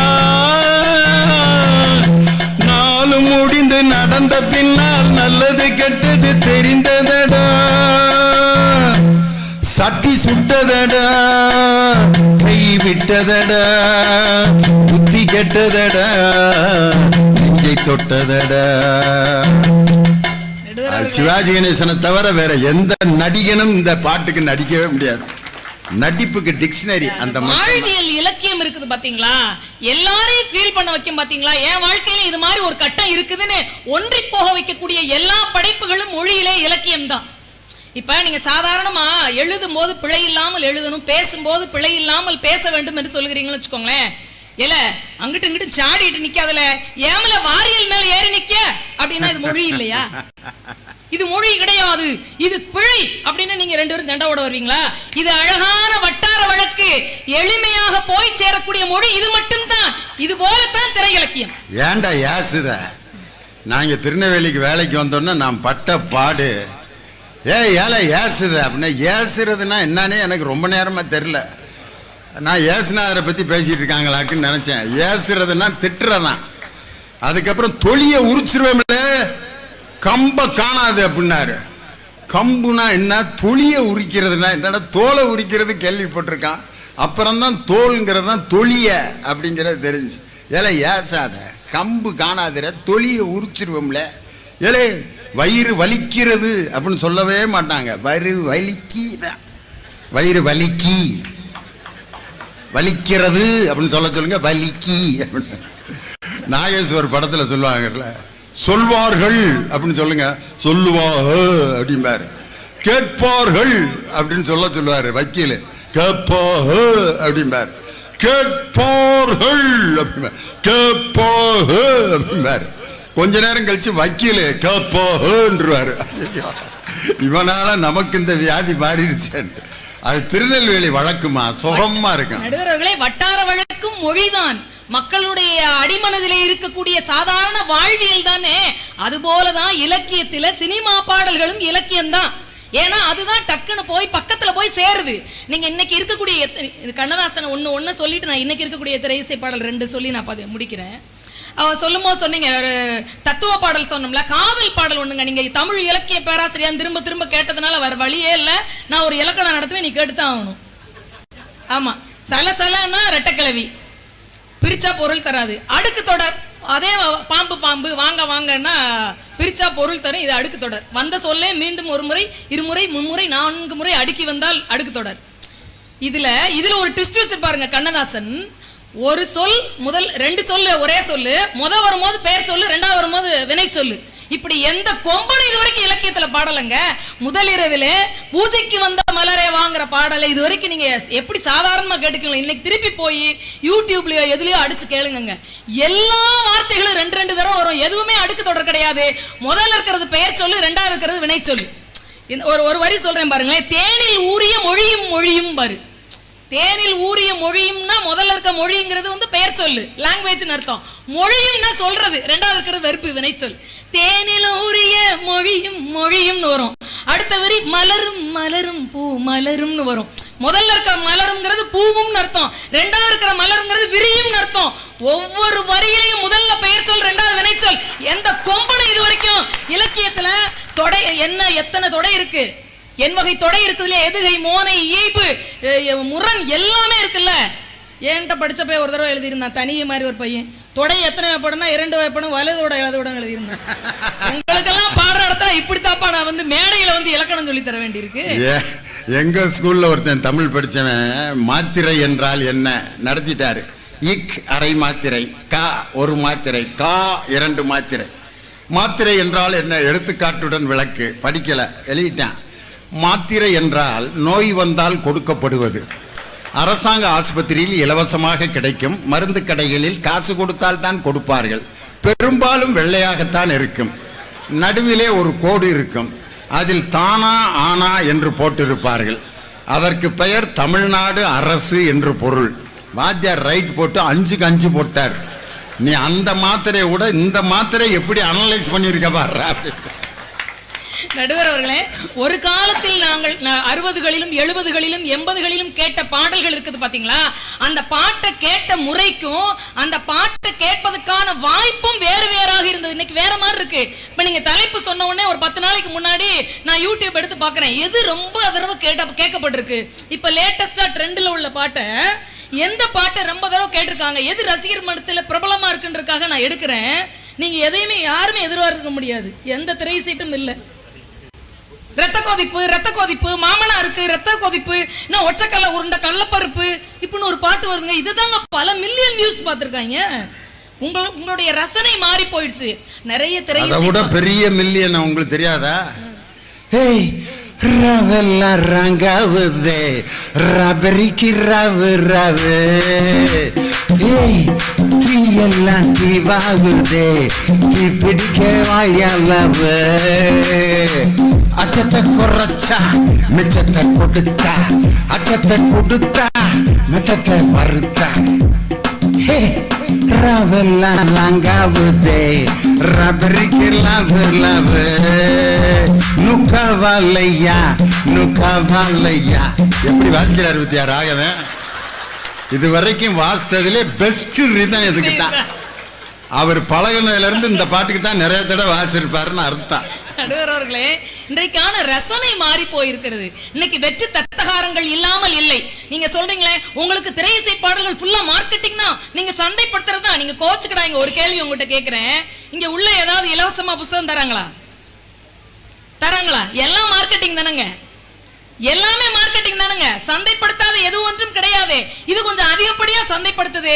வெற்றி தத்தகாரங்களும் இருக்கத்தான் செய்து, நான் இல்லைன்னு சொல்லல. ஆனால் அந்த ஒரு காரணத்துக்காக திரை இசை பாடல்கள் இலக்கியம் இல்லைன்னு நீங்க சொல்ல முடியாது. நீங்க கர்ணனை பத்தி எங்க அணியில இருக்கக்கூடிய ராஜன் அண்ணன் பிரமாதமா பாடி நட்பை பத்தி சொன்னாரு. இப்ப ஒரு கர்ணன் வந்திருக்கு. மாரி செல்வராஜ் ஒரு விஷயத்த சொல்லி பதிவு பண்ணிருக்காரு. அந்த பாட்டு இதயத்துல போய் உட்காரலையா? அந்த பாட்டு அப்படியே கண்ணை மூடிட்டு ரசிக்க முடியலையா? கண்ணை மூடினா 2 சொட்டு கண்ணீர் வரலையா? தங்க மகனை பயப்படாதே, செல்ல மகளே பயப்படாதே, ஆதி குடியே பயப்படாதே, விட்றாதீங்க எம்மோ விட்றாதீங்க எப்போ, விட்றாதீங்க தாத்தோ விட்றாதீங்க யாச்சோ, சிறியரை மேம்பட செய்தால் இங்கே தெய்வம் எல்லோரையும் வாழ்த்தும் என்ற பாரதி சொன்ன வரிகள் தானே இந்த திரை இலக்கியத்தில் பிரதிபலிப்பதாக எனக்கு தெரிகிறது. பாட்டினை போல் ஆச்சரியம் பாரின்மிசை இல்லையடானா, பாட்டு திறத்தாலே இந்த வையகத்தை பாலித்திட வேண்டும் என்று சொன்னால் எளிமையான மக்கள், கண்ணத்தரனா வாயத்தரன் சொல்லக்கூடிய பாமரர்களுக்கு இலக்கியமும் அறிவும் போய் சேர வேண்டும் என்று சொன்னால் அதை கிட்டத்தட்ட 100 ஆண்டு காலமாக இந்த திரை இலக்கியம் செய்து கொண்டுதான் இருக்கிறது. பாரதிதாசன் ஆரம்ப காலகட்டத்தில் புதுக்கவி தோற்ற வசனகர்த்தாவாக வந்த பாரதியாக இருக்கட்டும், அவரை தொடர்ந்து வந்த பாரதிதாசனாக இருக்கட்டும், முத திராவிட கழகத்திலிருந்து தன்னுடைய பாசறையாக திரை இசை பாடல்களை மாற்றிக் கொண்டது பாரதிதாசன் என்பது இந்த இடத்துல நான் ரொம்ப பெருமையோடும் மகிழ்ச்சியோடும் பதிவு பண்றேன். 1950களில் ஓர் இரவு படத்துக்கு துன்பம் நேர்கையில் நீ யாழ் எடுத்து இன்பம் சேர்க்க மாட்டாயான்ற பாடலை நாங்க பயன்படுத்திக்கிடவான்னு பாரதிதாசன் கேட்கிறாங்க. விடமாட்டுறாரு. யாரு போய் சிபாரிசு பண்ண தெரியுமா? அறிஞர் அண்ணாதுரை போய் கேட்டாரு. ரொம்ப நல்ல காதல் பாடல், படிச்சவங்க மட்டும்தான் படிக்க முடியும், கேட்கிறவங்க எல்லாம் அதை உணர வேண்டும் என்று சொன்னால், அந்த இன்பத்தை தூய்க்க வேண்டும் என்று சொன்னால் நீங்கள் தாங்கணுனே 1950களுக்கு முன்னாடி 1000 ரூபாய் சன்மானமாக பெற்றுக்கொண்டு பாரதிதாசனுடைய பாடல் ஒன்று திரையிசைக்கு வந்ததுன்னு சொன்னா அது திரை இலக்கிய பாடலுக்கான பெருமை. சங்கே முழங்கு பாடல் 15 எவ்வளவு பெரிய விஷயம். அது திரையிசைக்காகவே எம்ஜிஆருக்காக எழுதினது. எம்ஜிஆர் அவர்கள் முதல்ல ஆட்சி பீடத்தில் உட்கார்ந்தோடனே அவர் சொன்ன ஸ்டேட்மெண்ட்ல ஒண்ணு, நான் அமர்ந்திருக்கக்கூடிய அரியணையின் 4 கால்களில் ஒரு காலை தந்தது பட்டுக்கோட்டையார்னு சொல்லலையா? வெறும் 29 வயதிலே வீதியாக மேடையாக பாடினாரு, பேசினாரு. அவர் செய்யாத தொழில் இல்ல. ஆனா எப்போது திரை இலக்கியத்திற்கு அவர் பாடல் கொடுக்க ஆரம்பித்தாரோ அப்பதான் எல்லார்கிட்டையும் போய் சேர்ந்தது இல்லையா? இந்த போய் சேரக்கூடிய தன்மை தான். நீங்க அங்கிருந்து வந்து அழாதீங்க, டாவு டாவு டாவுடா டாவுலாட்டி டை, இப்ப என்ன புரியுதோ அந்த ஸ்லாங்ல சொல்ல வேண்டியிருக்கு. காதல் காதல் காதல் காதல் போயின் சாதல் சாதல் சாதல் என்று எட்டயபுரத்து கவிஞன் சொன்ன வரிகள் தானே அதுதானே, வேற ஒன்றும் இல்லை. ஒரே ஒரு பாட்டை சொல்லி நிறைவு பண்றேன். வைரமுத்து அவர்களை சொல்லாம போனா நல்லா இருக்காது. எத்தனை பாட்டு! வாலிப கவிஞர் வாலி 15000 கவிதை தந்திருக்கிறார். ஒரே ஒரு கவிதை சொல்றேனே, பக்கத்து வீட்டு பருவமச்சான் பார்வையிலேயே படம் பிடிச்சான்னு. கவித்துவத்துக்கு இதை விட அழகான ஏய்புனைய மிக்க காதல் பாடலை நீங்க பார்க்கவே முடியாது. பக்கத்து வீட்டு பருவமச்சான் பார்வையிலேயே படம் பிடிச்சான், மனதுக்குள்ளே தேரோட்ட மைதீட்டி அந்த மைவிழியால் வடம் பிடிச்சான்னு எழுதிப்பார். மைவிழியால் வடம் பிடிக்கிற வார்த்தை இருக்கு பாத்தீங்களா? கவித்துவமான ஒரு வார்த்தைக்கு இதை விட அழகான வார்த்தையை நீங்க சொல்லவே முடியாது. கலித்தொகையில யாயும் யாயும் யாராகியரோ எந்தையும் நுந்தையும் எம்முறை கேளீர் ஞானம் நீயும் எவ்வளி அறியும் செம்புலப்பெயர் நீர் போல் அன்புடை நிந்தம் தாங்கலந்தனவேன்ற அந்த காதல் பாடலை எடுத்து பயன்படுத்தாத கவிஞர்களே கிடையாது. பம்பாய் படத்துல ஒரு வார்த்தை வரும், மழை போல் வந்து என்னோடு கலந்து விடு. இது இலக்கியம் இல்லையா? நான் எவ்வளவு அழகா படிச்சேன் பாத்தீங்களா? அழகா பாடிட்டீங்க. பாட தெரியாட்டி ஓதாமல் ஒரு நாளும் இருக்க வேண்டாம் என்று சொல்லிக் கொடுத்த வாய் இன்னைக்கு உயிரே உயிரே வந்து என்னோடு கலந்து விடு, நினைவே நினைவே இந்த நெஞ்சோடு கலந்து விடு. அந்த பாட்டை பாடுற அளவுக்கு நீங்க உங்களை மாத்திக்கிட்டீங்கன்னு உங்களை நினைச்சு பெருமைப்படுறேன். அதுக்கு நீங்க தான் காரணம். நடுவர் அவர்களே, குறுக்கு சிரித்தவளைன்னு ஒரு பாடல் இருக்கும். சாதாரணமா பார்த்தா அந்த முதல்வன் பட பாடல் ஒரு காதல் பாடல் போலவே இருக்கும். அதுல ரொம்ப அழகான ஒரு வரி வரும், உசுறு என்னோட இருக்கையில மண்ணோட போவதெங்கே, நீ உன் உசுறு என்கிட்ட இருக்கு, அப்படி இருக்கும் போது அட உன் சீவன்ல நான் இல்லையா? கடைசி வரி தான் ரொம்ப முக்கியம். கொல்ல வந்த மரணம் கூட குழம்புதையான்னு ஒரு வார்த்தை இருக்கும் பாத்தீங்களா? யார கொல்றதுன்னு தெரியாம மரணத்துக்கு ஒரு குழப்பம் வருமானு. இது எங்க இருந்து தூக்கப்பட்ட வரிகள் தெரியுமா? வாலி இறந்து கிடக்கும் போது தாரை மேல் விழுந்து புலம்புவாள் இல்லையா, அதுல உள்ள பாடல் வரீங்க. கேப்பா, என்ன நீ இப்படி செத்து கிடக்குற, ஏன் உசுறு உங்ககிட்டயும் உன் உசுறு என்கிட்ட இருக்கும் இல்லையா சொல்லிக்கிட்டே இருந்த. அப்ப அவன் ராமனுடைய அம்பு தாக்கப்பட்டால் முதல்ல நான் தானே செத்துருக்கணும். என்ன நடந்தது? மரணத்தில் குழப்பம் இருக்கிறது, கொல்வதில் போர் தர்மம் தவறப்பட்டிருக்கிறது என்று தாரை புலம்புவதாக கம்பன் எழுதியிருப்பான் பாத்தீங்களா? அந்த பாடல் வரிதான் இது.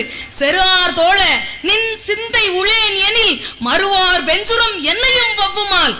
அவன் விட்ட அம்பு ராமபாரமாகவே இருந்தாலும் என்னத்தானடா முத தொலைச்சிருக்கணும். இது போர் அல்ல, மறைந்திருந்து தாக்கிய அதர்மம் என்ற வரிகளை இந்த வரியில சொல்லிருப்பாரு. கொல்ல வந்த மரணம் கூட குழம்புமையா என்று சொல்ல முடியும் என்று சொன்னால், இதை எளியவர்களிடத்திலே மிக எளிமையாக கொண்டு சேர்க்க முடியும் என்று சொன்னால் அது திரையிசை பாடல்களால் தான் முடியும். அதை 100 ஆண்டு காலமாக திரையிசை செய்து கொண்டிருக்கிறது. வேற வழியே இல்லாம உங்களுடைய இலக்கிய வரலாறுகளை நீங்கள் 20ஆம் நூற்றாண்டின் கடைசியையும் 21ஆம் நூற்றாண்டின் கடைசியையும் எழுதித்தான் ஆக வேண்டும். இலக்கு குட்டல் இயம், இலக்கு இருக்க வேண்டும். ஒரு குறிக்கோளோடு சில அழகியலும் கருத்தியலும் இருக்க வேண்டும் என்று சொன்னால் அந்தந்த மொழிகளிலே அந்தந்த காலகட்டத்திலே இருக்கத்தான் செய்யணும். சினிமா பாட்டுங்கிறது சினிமாவுக்கு உயிர் மாதிரி. சில திரைப்படங்கள் காலத்தால் கரைக்கப்பட்டிருக்கும். காலத்தால் சினிமாக்கள் கரைக்கப்பட்டிருந்தால் கூட அதிலே உள்ள பாடல்கள் எல்லாம் காற்றிலே கரைந்து நம் செவிப்பறைகளிலே மோதிக்கொண்டே இருக்கும். மருதகாசி எழுதின நீலவண்ண கண்ணா வாடாங்கிற பாட்டையும் வாராய் நீ வாராய்ங்கிற பாட்டையும் நம்மால் தவிர்க்க முடியுமான்னு யோசிச்சு பாருங்க. நம்முடைய வாழ்க்கையின் எல்லா காலகட்டத்திலும் பொருத்தி பொருத்தி எதை பார்க்க முடிகின்றதோ அது மட்டும்தான் வாழ்வியல் இலக்கியமாக இருக்கும் என்று சொன்னால் 20ஆம் நூற்றாண்டின் கடைசி பகுதியும் 21ஆம் நூற்றாண்டினுடைய இந்த நடப்பு பகுதியும் திரை இலக்கியம் தவிர்க்க முடியாததாக இருக்கிறது. பல கடவுள்களையும் பல மத வழிகளையும் பல மார்க்கங்களையும் விடுதலை போராட்டங்களையும் இன்றைக்கு வரைக்கும் இருக்கக்கூடிய சமூக நீதிகளையும் எடுத்துக்கொண்டு வைக்கிறது. ஏன்னா சிவப்பதிகாரம்ன்ற ஒரு படத்துல விஷால் பாடுற மாதிரி ஒரு பாட்டு இருக்கு. வலியோர் சிலர் எளியோர் தம்மை வதையே புரிகுவதா வருது இன்னைக்கு வரைக்கும். எப்படி பாட முடியுது? திரை இலக்கியத்தால் தான் கொண்டு போய் சேர்க்க முடியும். மகராசர்கள் உலகாளுதல் நிலையாமனும் நினைவோ, மகராசர்கள் உலகாளுதல் நிலையாமெனும் நினைவோ அப்படிங்கறது இன்னைக்கு வரைக்கும் எடுத்துட்டு வந்து எல்லாருடைய காதுகளிலும் கொடுக்க முடிகிறது என்று சொன்னால் அது திரை இலக்கியத்திற்கு மிக மிகப்பெரிய சாத்தியமாக இருக்கிறது. திரைப்பாடல்கள் இலக்கியம்தான் என்பதிலே எந்தவித ஐயப்பாடும் இல்லை. நீங்கள் எதை கேட்கிறீர்களோ அது உங்களுக்கு கிடைக்கிறது. அதிகப்படியாக கலிப்பா கேட்டீர்கள் என்றால் துள்ளிசை பாடல்கள் தான் கிடைக்கும். நல்ல நல்ல இசைகளும் உள்ளே இருக்கத்தான் செய்கிறது. தேடுங்கள், பாருங்கள், மகிழுங்கள் என்று கூறி வாய்ப்பளித்த நல்லவர்களுக்கு நன்றி பாராட்டி விடைபெறுகிறேன். நன்றி, வணக்கம். இந்திரா சும்மா இலக்கியங்களை அடுத்து உண்மையில அவங்க இப்படி பாடுவாங்கன்னு நான்லாம் எதிர்பார்க்கவே இல்லை.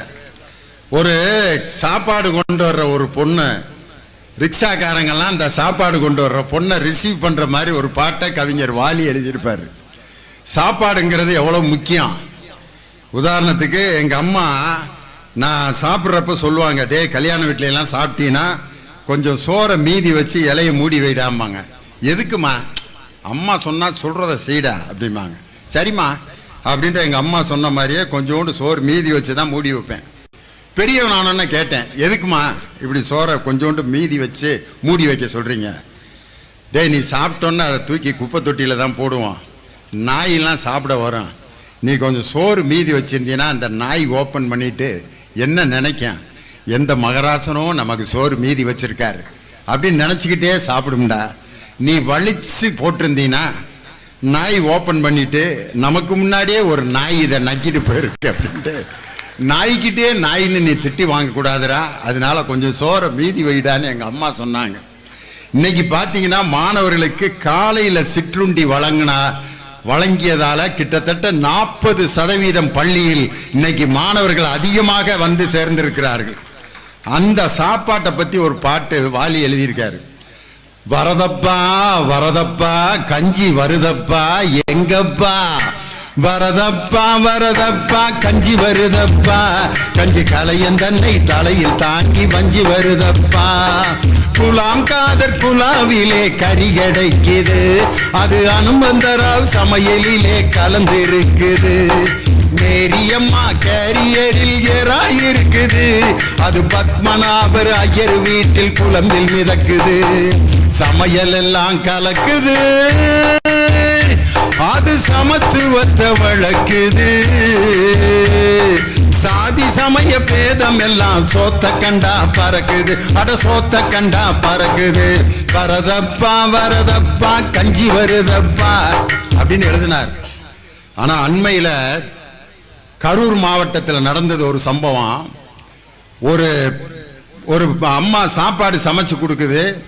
அவங்க ஒரு குறிப்பிட்ட ஜாதியை சேர்ந்தவங்கன்னு சாப்பிட்ற மாணவர்கள் எல்லாம் ஜாதி வெறியர்களால் தூண்டிவிடப்பட்டு அவங்க சமைச்சா நாங்கள் சாப்பிட மாட்டோம் அப்படின்னு அடம்பிடிச்சாங்க. பத்திரிகை செய்தி ஆயிடுச்சு. அந்த மாவட்டத்தில் ஆட்சித்தலைவராக இருந்த டாக்டர் பிரபு சங்கர் IAS அந்த இடத்துக்கே போய் ஊர்க்காரங்களெல்லாம் கூப்பிட்டு அந்த அம்மா கையில அவர் உட்கார்ந்து சோறு போட சொல்லி கலெக்டர் வந்து ஊர் மக்களை எல்லாம் திரட்டி சாப்பிட்டார் உட்கார்ந்து. உடனே அந்த பிரச்சனை தீர்ந்துச்சு. அப்படிப்பட்ட ஒரு நல்ல மக்கள் ஆட்சி தலைவர் உங்க ஊருக்கு கிடைச்சிருக்காரு, டாக்டர் கார்த்திகேயன் IAS. அதனால அவங்க வந்து ஒரு பட்டிமன்றத்தை கேட்க இங்க வந்திருக்கிறது உண்மையிலே உங்கள் பலத்த கரவொலி எழுப்பி அவருடைய சமூக பணியும் மக்கள் பணியும் சிறந்து விளங்கணும்னு அவரை அன்போடு வாழ்த்துகிறேன். காரணம், கலெக்டர்லாம் பெரும்பாலும் அவங்களுக்கு வர்றப்பே ஒரு ஃபோன் வரும், போயிடுவாங்க. அவர் வந்து ரசித்து கேட்குறாருன்னா உண்மையிலே அதுக்கு நாங்கள் தான் கொடுத்து வச்சுருக்கோம். அதனால் அவருக்கு என்னுடைய சிறப்பான நன்றி வாழ்த்துக்கள். அது மாதிரி இன்றைய பாடல் இலக்கியமாகுது அப்படின்னு ரொம்ப அழகாக முடிச்சிருக்காங்க. இன்னும் ஒருத்தர் பேசினா கவிஞர் இனியவன் நிறைவாக இலக்கியமாகாது என்ற அணியை நிறைவு செய்ய வருகிறார். மாவட்ட ஆட்சித்தலைவர் மற்றும் நடுவர் உள்ளிட்ட அவைக்கனுடைய பொடிவான வணக்கத்தை தெரிவித்துக் கொள்கின்றேன். ரொம்ப பரிதாபமாக இருக்குது எதிரணியை பார்க்கின்ற பொழுது. இந்த ரோட்டில் இந்த திருவிழாலாம் அந்த பலூன் சுடுவான் இல்லையா, அவனை பார்த்துட்டு கூட்டு போய் இராணுவத்தில் சேர்ப்பாங்க இல்லையா, இவன் அந்த பலூனையை நல்லா சுட்டவன், இவனை பார்டரில் விட்டா நல்லா சுடுவான். இந்த 2 பேரும் அதான் பண்ணிட்டு போயிருக்காங்க. எங்க இலக்கியத்துக்கு என்னங்க பிரச்சனை வந்தது? நீங்கள் எதுக்கு தமிழ் இசை திரை இசை பாடலை போய் அதோட ஒப்பிடுறீங்க? 6 முறை தேசிய விருது வாங்கின வைரமுத்தவர்கள் சொன்ன வார்த்தை என்ன தெரியுமா? என்னுடைய இலக்கிய நயத்தை என்னுடைய திரை இசை பாடலில் தேடாதீர்கள், என்னுடைய கவிதை புத்தகத்தில் தேடுங்கள் என்று சொன்னார். எழுதினவரே சொல்லிட்ட பிறகு நீங்க எதுக்கு அவ்வளவு வக்காலத்து வாங்குறீங்க? வாலி சொன்ன வார்த்தை என்ன தெரியுங்களா? காசுக்கும் மாசுக்கும் தான் நான் பாட்டு எழுதுறேன் தவிர இலக்கியத்திற்காக ஒன்னும் எழுதுறேன்னு அவரே சொல்லிட்டார். கண்ணதாசன் அவர்கள் கண்ணீர் விட்டு ஒரு வார்த்தை சொன்னார், என்ன தெரியுமா? நான் இந்த பாட்டு எழுதியதற்காக வெட்கப்படுகிறேன். எந்த பாட்டு தெரியுங்களா? இழந்த பழம் பாட்டு இருக்குல்ல, அது எழுதி முடிச்ச உடனே சொன்னாரு, என் வாழ்க்கையில் நான் பண்ணிய மிகப்பெரிய தவறு இந்த பாட்டு என்று கண்ணதாசனே ஒத்துக்கிட்டாரு. இந்திரா ஒத்துக்க மாட்டேன். எனக்கு என்ன வருத்தம்னா, ஒரு லைன் 2 மணி நேரம் பேசுவேன். நீ பேசுவ தாய், எனக்கு பஸ் 9:30. எனக்கு என்னன்னா, நாங்க பரவாயில்ல, உன் கிளாஸ்ல இருக்கிற பசங்க நிலைமை யோசிச்சு பாரு.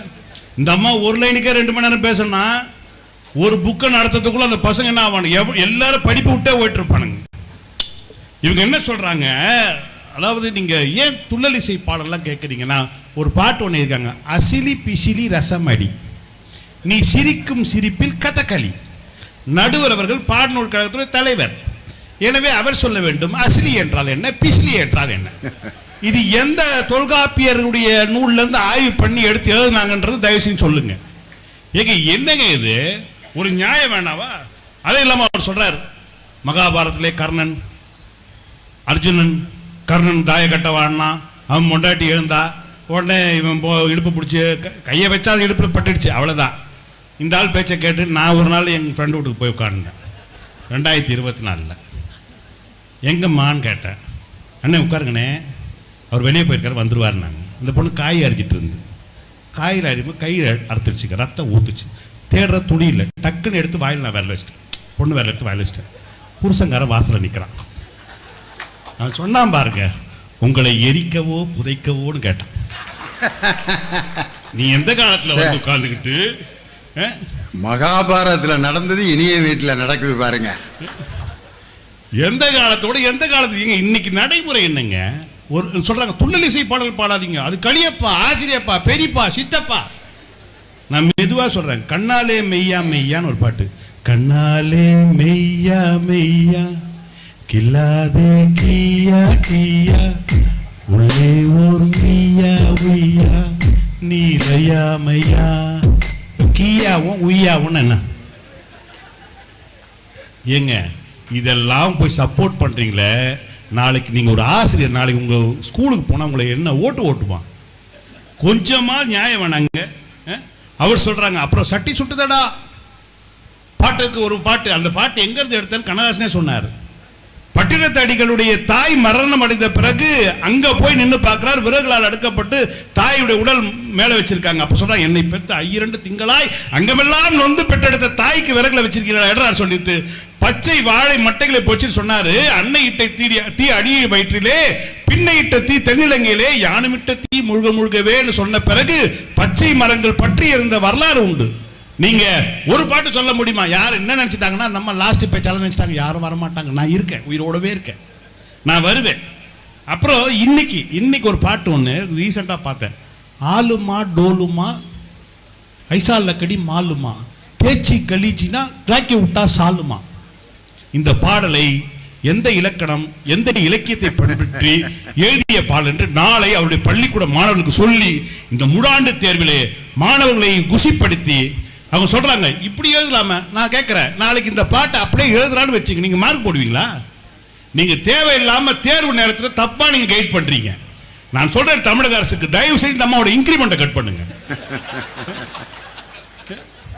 சார். இலக்கியம் நான் ஒன்றை சொல்லி நிறைவு செய்கின்ற நண்பர்களே, இதே மண்ணில் உங்க மண்ணில் படித்த ஒரு எழுத்தாளர், நம்ம எல்லாருக்கும் தெரிஞ்ச கதை பாட்டி வடை சுட்ட கதை. பாட்டி வடை சுட்ட கதையை காலகாலமாக நம்ம என்ன சொல்றோம்? ஒரு பாட்டி வடை சுட்டிருந்தாங்க, காக்கா வந்து வடையை தூக்கிட்டா போச்சு, திருடிட்டு போச்சு. நரி வந்து பாட்டு பாட சொல்லுது, கீழே வந்தோடனே அது ஏமாத்திட்டு போச்சு. நம்ம சொல்ல தூக்கிட்டு ஓடிடுச்சு. இல்ல, இந்த எழுத்தாளர் உங்க மண்ணில் பிறந்த ஒரு எழுத்தாளர் எழுதுகிறார்.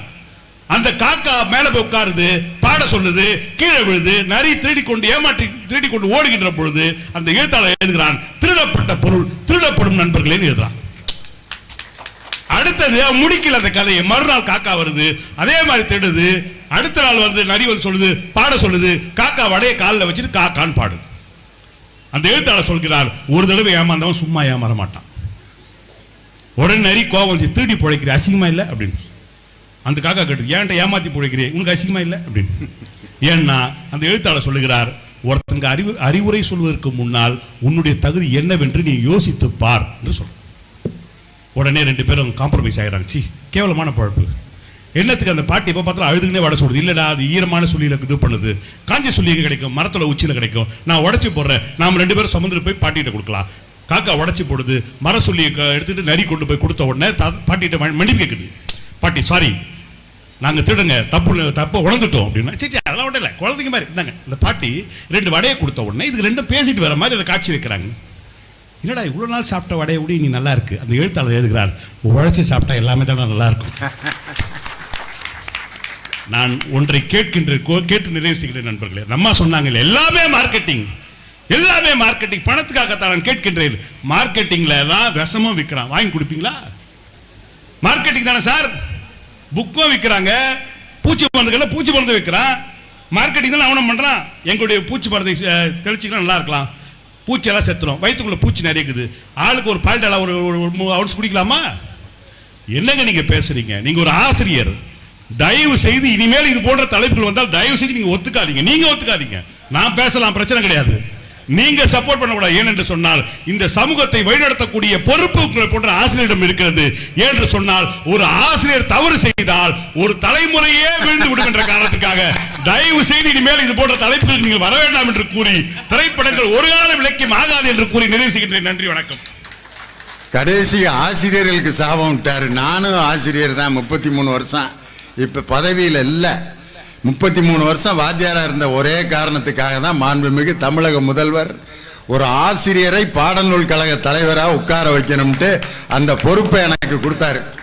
உண்மையிலே ஒரு வாத்தியார்களுக்கு இப்படி வாத்தியார்கள் மேல இவ்வளவு கோபம் ஏன்னு தெரியல. இனியவனுக்கு ரொம்ப ஆச்சரியமா இருக்கு. நெல்லை ரசிகர்களை பார்க்கும்போது 9 மணியை கடந்தாலும் நான் நீங்க ஒரு 50 பேர் எந்திரிப்பீங்க. நம்ம லைப்ரரியன்ட்ட சொல்லி, ஐயா கிளம்பிக்கிட்டு இருக்காங்க, முடிச்சிடவா அப்படின்னு கேட்கலான்ட்டு இருந்தேன். நீங்கள் என்னடான்னா எனக்கு சேலஞ்ச் பண்ணிட்டு இருக்கீங்க, பார்த்துடலாமான்ட்டு. இப்போ பட்டிமன்றம் எப்படி நடந்துகிட்டு இருக்குன்னா, திண்டுக்கல்லா திருநெல்வேலியானு, அதில் உங்களை தப்பாக கணக்கு போட்ட திண்டுக்கல் தோல்வி, வெற்றி எங்கள் திருநெல்வேலியினுடைய ரசிக பெருமக்களுக்கு தான். அதுக்காக உங்கள்கிட்ட 1.5 மணி நேரம் நான் தீர்ப்பு சொல்ல போகிறதில்ல. ஷார்ட்டாக ஜட்ஜ்மெண்ட் மாதிரி சொல்லலாம். இன்னைக்கு பார்த்தீங்கன்னா திரைப்பட பாடல்களை இலக்கியம் ஆகும் ஆகாது அப்படிங்கிறதுக்கு மனசில் ஒரு மனிதனுக்கு ஈரம் வேணும். ஒரு மனிதனுக்கு முக்கியமான 3 குணாதிசயங்கள் எதுன்னா, நல்ல நகைச்சுவையை கேட்டு மனவிட்டு சிரிக்கணும், ஒரு சோகமான சம்பவம் நடந்தால் 2 சொட்டு கண்ணீர் விடணும், சமூக விரோத செயல் நடந்தால் கோவப்படணும். இந்த 3 குணமும் ஒருத்தன்ட்ட இல்லைன்னா அவன் இந்த உலகத்தில் வாழ்ந்த பிரயோஜனமே இல்லை. இந்த குணங்களை நிறைய உங்களுக்கு வளர்த்தெடுத்த எழுத்தாளர்கள் நிறைந்த இடம் இந்த நெல்லை மாவட்டம். வண்ணதாசன் ஒரு எழுத்தாளர் எழுதின ஒரு கதை, பிணம் தூக்கின்னு ஒரு கதை. தலைப்பே பிணந்தூக்கின்னு எழுதியிருக்காரு. அதுல என்ன சொல்றாரு, ஒரு பிணத்தை தூக்குறவன் கலகம் பண்றான். யார் யாரு செத்தவன் எவனோ தெரியல, எனக்கு என்ன சம்பளம் கொடுக்குறீங்க நீங்க, என் வீட்டுல எல்லாம் எவ்வளவு விலைவாசி உயர்ந்து போச்சு, எனக்கு தூக்குறதுக்கு சம்பளம் வேணும், கொண்டு போய் இறக்குறதுக்கு சம்பளம் வேணும், தனித்தனியா எனக்கு ரூபா வேணும் அப்படின்னு பெரிய சண்டை. சர்ரா, நீ வாங்குறத விட உனக்கு அதிகமாக நான் பணம் தர்றோம் அப்படின்ட்டு, நீ வழக்கமாக வாங்குறது 500 ரூபா, இந்த தடவை உனக்கு 2000 ரூபா தர்றோம்டான்ட்டான். சந்தோஷமா தூக்கிட்டுறதுக்காக அந்த பிணத்தை பார்க்குறான். யாரு? பிணந்தூக்கி பார்த்துட்டு தூக்கிட்டு அழுதுகிட்டே வர்றான், கண்ணீர் விட்டு அழுகுறான். ஏன்டா அழுகுற அப்படின்னா, இல்லைங்கய்யா என்னடா 1500 ரூபாய்க்கு சண்டை போட்டான், இந்த அழுகிறானேன்ட்டு முடிச்சுட்டு கீழே வச்சுட்டு சொன்னான், நான் என் குழந்தை பிறந்தோன்னு ஃபோட்டோ எடுக்க வந்தேன். இந்த செத்தவர் ஃபோட்டோ ஸ்டுடியோ வச்சுருந்தவர், பாப்பா பிள்ளை அவர் பேர். ஃபோட்டோ எடுத்துட்டு ரொம்ப கஷ்டப்பட்டு சேர்த்து வச்சுருந்த அந்த 5 ரூபாயை கொடுத்தேன். உங்ககிட்ட எல்லாம் போய் காசு வாங்கிட்டு நான் ஃபோட்டோ எடுக்கிறதா, வச்சுக்கடா அப்படின்னு அன்னைக்கு எனக்கு 5 ரூபாயை திருப்பி கொடுத்தாரு. அவரை தூக்குறதுக்கு நான் காசு வாங்கினேன்னா நான் மனசாட்சி இல்லாதவனா போயிடுவேன் அப்படின்ட்டு அந்த காசை வாங்காம இறக்கி வச்சுட்டு இடத்த காலி பண்ணி ஓடிட்டானா. அந்த பிணம் தூக்கி எங்கே சென்றான் என்று தெரியவில்லைன்னு கதையை முடிச்சிருப்பார் வண்ணதாசன் என்ற உங்கள் மண்ணின் மைந்தர். ஒரு மனுஷனுக்கு ஈரம் இருந்தா தான் ஒரு விஷயத்தை ரசிக்க முடியும். இன்னைக்கு ஒரு பேப்பரை மடிக்கணும்னா என்ன செய்யறான், மடிச்சு கிழிக்கணும்னா எவ்வளவுதான் மடிச்சாலும் இந்த அப்படி நாக்கில் ஒரு இழுப்பு கொடுத்துட்டா அழகாக அப்படி நூல் மாதிரி கிளியும். துணி அயன் பண்ணணும்னா லேசாக தண்ணியை தெளித்து அயன் பண்ணால் அது பாட்டுக்கு, தண்ணி எதுக்கு தெளிக்கிறான், அந்த சுருக்கத்தை எல்லாம் எடுத்துறான். அதே மாதிரி தலையை பாருங்க, லேசாக இப்படி ஈரமாக இருந்துச்சுனாக்க தோட்டுறதுக்கு நல்லா இருக்கும். நகம் வெட்டுறப்ப அந்த நகத்தை ஊற வச்சு வெட்டினோம்னா 5 நிமிஷத்தில் வெட்டிடலாம். ஈரம் இருந்தால் எந்த செயலும் எளிமையாக நடக்கும்ங்கிறதுக்கு இந்த மாதிரி உதாரணங்களை நம்ம எடுத்து பேசணும். இதுல இருந்து நான் என்ன சொல்ல வர்றேன், திரைப்பட பாடல்கள் அந்த கேரக்டருக்கு தகுந்த மாதிரி சில பாடல்களை எழுதியிருப்பார்கள். அதனால அந்த பாட்டில் இலக்கியமோ இலக்கண வரம்போ எதுவுமே இருக்காது. ஒரு பாட்டு பார்த்தீங்கன்னா, அண்டங்காக்கா கொண்டக்காரி ரண்டக ரண்டக ரண்டக ரண்டக அச்சு வெல்ல பேச்சுக்காரி ரண்டக ரண்டக ரண்டக ரண்ட ஐயாரெட்டு சொல்லுக்காரி ரண்டக ரண்ட. இந்த பாட்டை எழுதினது யாரு தெரியுமா? 6 முறை தேசிய விருது வாங்கின கவி பேரரசு வைரமுத்து. அந்த படத்தில் இருக்க ரமோங்கிற கேரக்டருக்காக இந்த பாட்டை எழுதியிருக்காரு. அவ்வளவுதான் வித்தியாசம். இது மாதிரி எத்தனையோ பாட்டை சொல்லலாம். ராத்திரி நேரத்து பூஜையில் முதலிரவு அப்ப கேட்கிற பாட்டா அது, பயமா இருக்கும். இதெல்லாம் அந்த நேரத்தில் அந்த கேரக்டருக்கு தகுந்த மாதிரி எழுதப்பட்ட பாடல்கள். இதை போய் ஏன் இலக்கியத்தை போய் அதில் ஏன் தேடுறீங்கன்னு கேட்குறாங்க. இலக்கியம் ஆகாது அப்படிங்கிறாங்க. உதாரணத்துக்கு காலம் மாறி இருக்கு. நான்லாம் சின்ன பையனாக இருக்கும்போது எங்களுக்கு பெரிய பொழுதுபோக்கு என்னன்னா, மாரியம்மன் கோயிலில் 2 பொம்மையை வச்சு ஒரு பொம்மைக்காரரு பயாஸ்கோப் காட்டுவார். அப்போ ஒரு பாட்டு போடுவார். ஜிஞ்சினுக்கான் சின்ன கிளி சிரிக்கும் பச்சை கிளி ஓடி வந்தா மேடையிலே ஆட்டமாட, ஆட வந்த மேடையிலே பாட வந்த என்ன மட்டும் அளவிட்டு ஓடி விட்டா கூட்டத்தோட. நான் சிரிக்கிறேன் சிரிக்கிறேன் சிரிப்பு வல்ல, நான் அழுகிறேன் அழுகிறேன் அழுக வல்ல. அந்த பொம்மை அப்படின்னு கைதட்டான். நாங்கள் ஒரு 5 காசு கொடுத்து அந்த கைதட்டுற பொம்மையை பார்த்து அப்படி சிரிப்போம். ஒரு ஜவு மிட்டாய் விற்கிறவர் கூட ஒரு பொம்மையை காமிச்சு தான் விற்பாரு. கைதட்ட அந்த பொம்மை. அவர் ஏகப்பட்ட பழமொழி சொல்வார். மணப்பாறை முறுக்கு மாமியால நொறுக்கு, இத்தனை ஜவு மிட்டாய் அப்படின்னு வாட்சி கட்டி விடுவார், மோதிரம் போட்டு விடுவார், கம்பல் போட்டு விடுவார். இதுதான் எங்களுக்கு பொழுதுபோக்கு.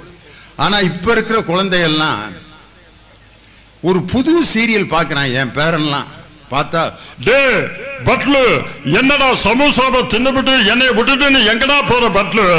உடனே மோட்டு, இல்லடா மோட்டு, நம்மளை இன்னைக்கு ஜான் துரத்திட்டு வர்றான், நீ என்ன எப்படியாவது நம்ம காப்பாத்திட்டு போனோம். சிங்கம் சார்ட்ட போய் உடனே நம்ம ரிப்போர்ட் பண்ணணும். இல்லடா, சிங்கம் சார் நமக்கு எதிராக கிளம்பிட்டாரா, நம்ம 2 பேரும் தப்பிச்சு போயிடலாம்டா. சவா உடனே கைப்பற்றா மோட்டு அப்படின்னு 2 பேரும் ஓடுறாங்க. அந்த பொம்மையை பார்த்து அப்படி கைதட்டுறான் என் பேரன். அவன்கிட்ட போய் ஜிஞ்சின்னு போதாத்தா போ அப்படிங்கிறான்.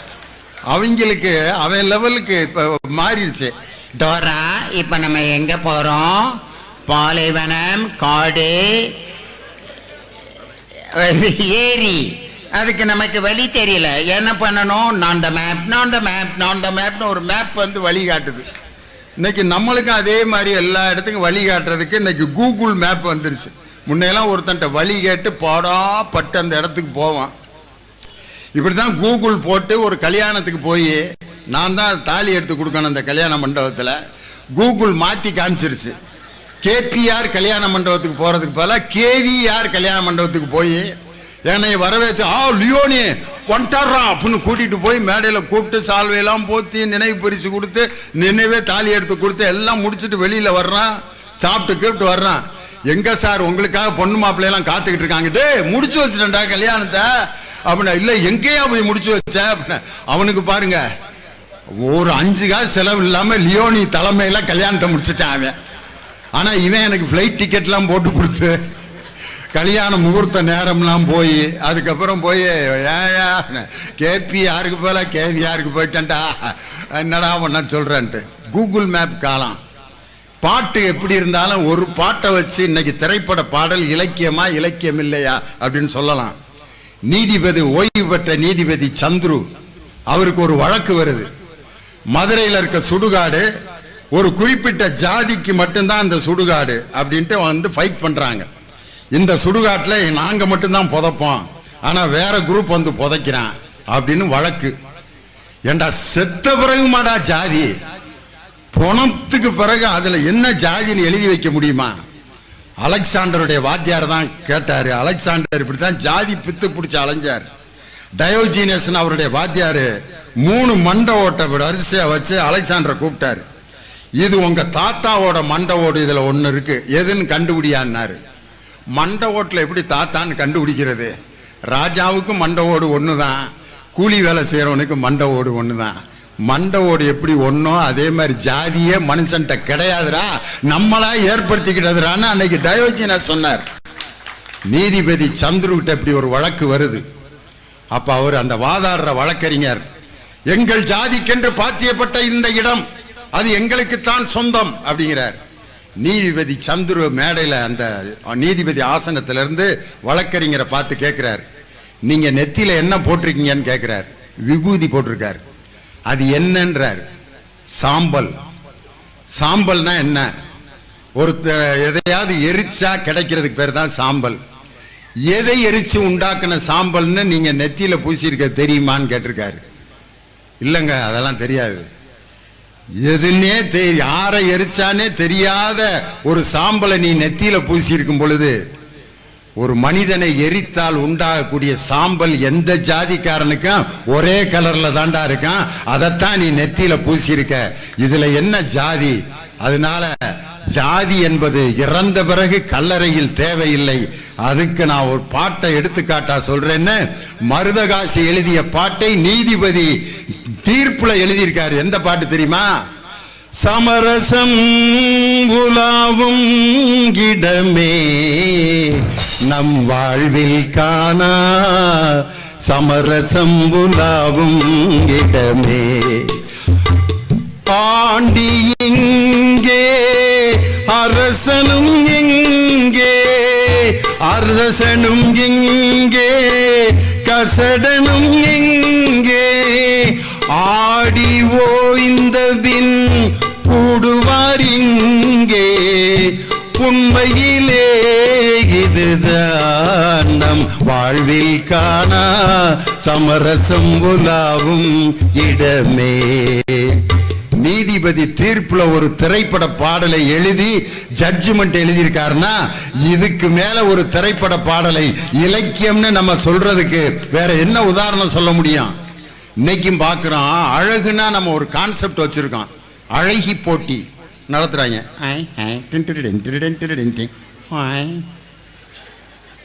பியூட்டி ஆஃப் திருநெல்வேலி அப்படின்னு ஒரு பிள்ளைக்கு கிரீடத்தை வச்சு போடுறான். நான் ஒரு கல்யாணத்துக்கு போயிருந்தேன். போஸ்டர், பெரிய போஸ்டர். மாப்பிள்ளை அவ்வளவு அழகா இருக்கான். பொண்ணு பார்த்தீங்கன்னா கண்ணாடி போட்டு கண்ணங்கரேர்னு இந்த சோடா புட்டி போட்டு ஒரு மாதிரி கோழி சோடா கதாநாயகி மாதிரி இருக்கு. என்னடா இப்படி கப்புள்? கேட்டா 15 வருஷம் லவ் பண்ணான அந்த பொண்ணை. அவ்வளவு அழகான மாப்பிள்ளை, இந்த பொண்ணை இப்படி லவ் பண்ணான்ட்டு அவன்கிட்ட மாப்பிள்ளைட்டே கேட்டுட்டேன், எப்புட்றா டேய் எப்புட்றா? அதுக்கு அவன் சொன்ன, உங்களுக்கு அவ அழகா இருக்கணும்னு அவசியம் இல்லை சார், எனக்கு அவ எப்படி அழகா இருக்கான்னு எனக்கு தெரியும். அவ எனக்கு அழகா இருக்கா, உங்களுக்கு அழகா இருக்கணும்னு அவசியம் இல்லைன்னா பார். டேய், எவ்வளவோ 35 வருஷம் பட்டிமன்றம் பேசின லியோனிக்கு ஒரு வரியில வாழ்க்கையினுடைய தத்துவத்தையே கண்டுபிடிச்சு கொடுத்துட்டேடா அப்படின்னு. எனக்கு அவ அழகா இருக்குன்னா, உங்களுக்கு அவ அழகா இருக்குன்னு, அவள்கிட்ட எது அழகுன்னு எனக்கு தெரியும் சார்னார் அப்படின்னு சொன்னா அந்த பையன். வைரமுத்து எழுதியிருக்காரு ஒரு பாட்டு, என்ன அழகான பாட்டு பாருங்க. எந்த பெண்ணிலும் இல்லாத ஒன்று,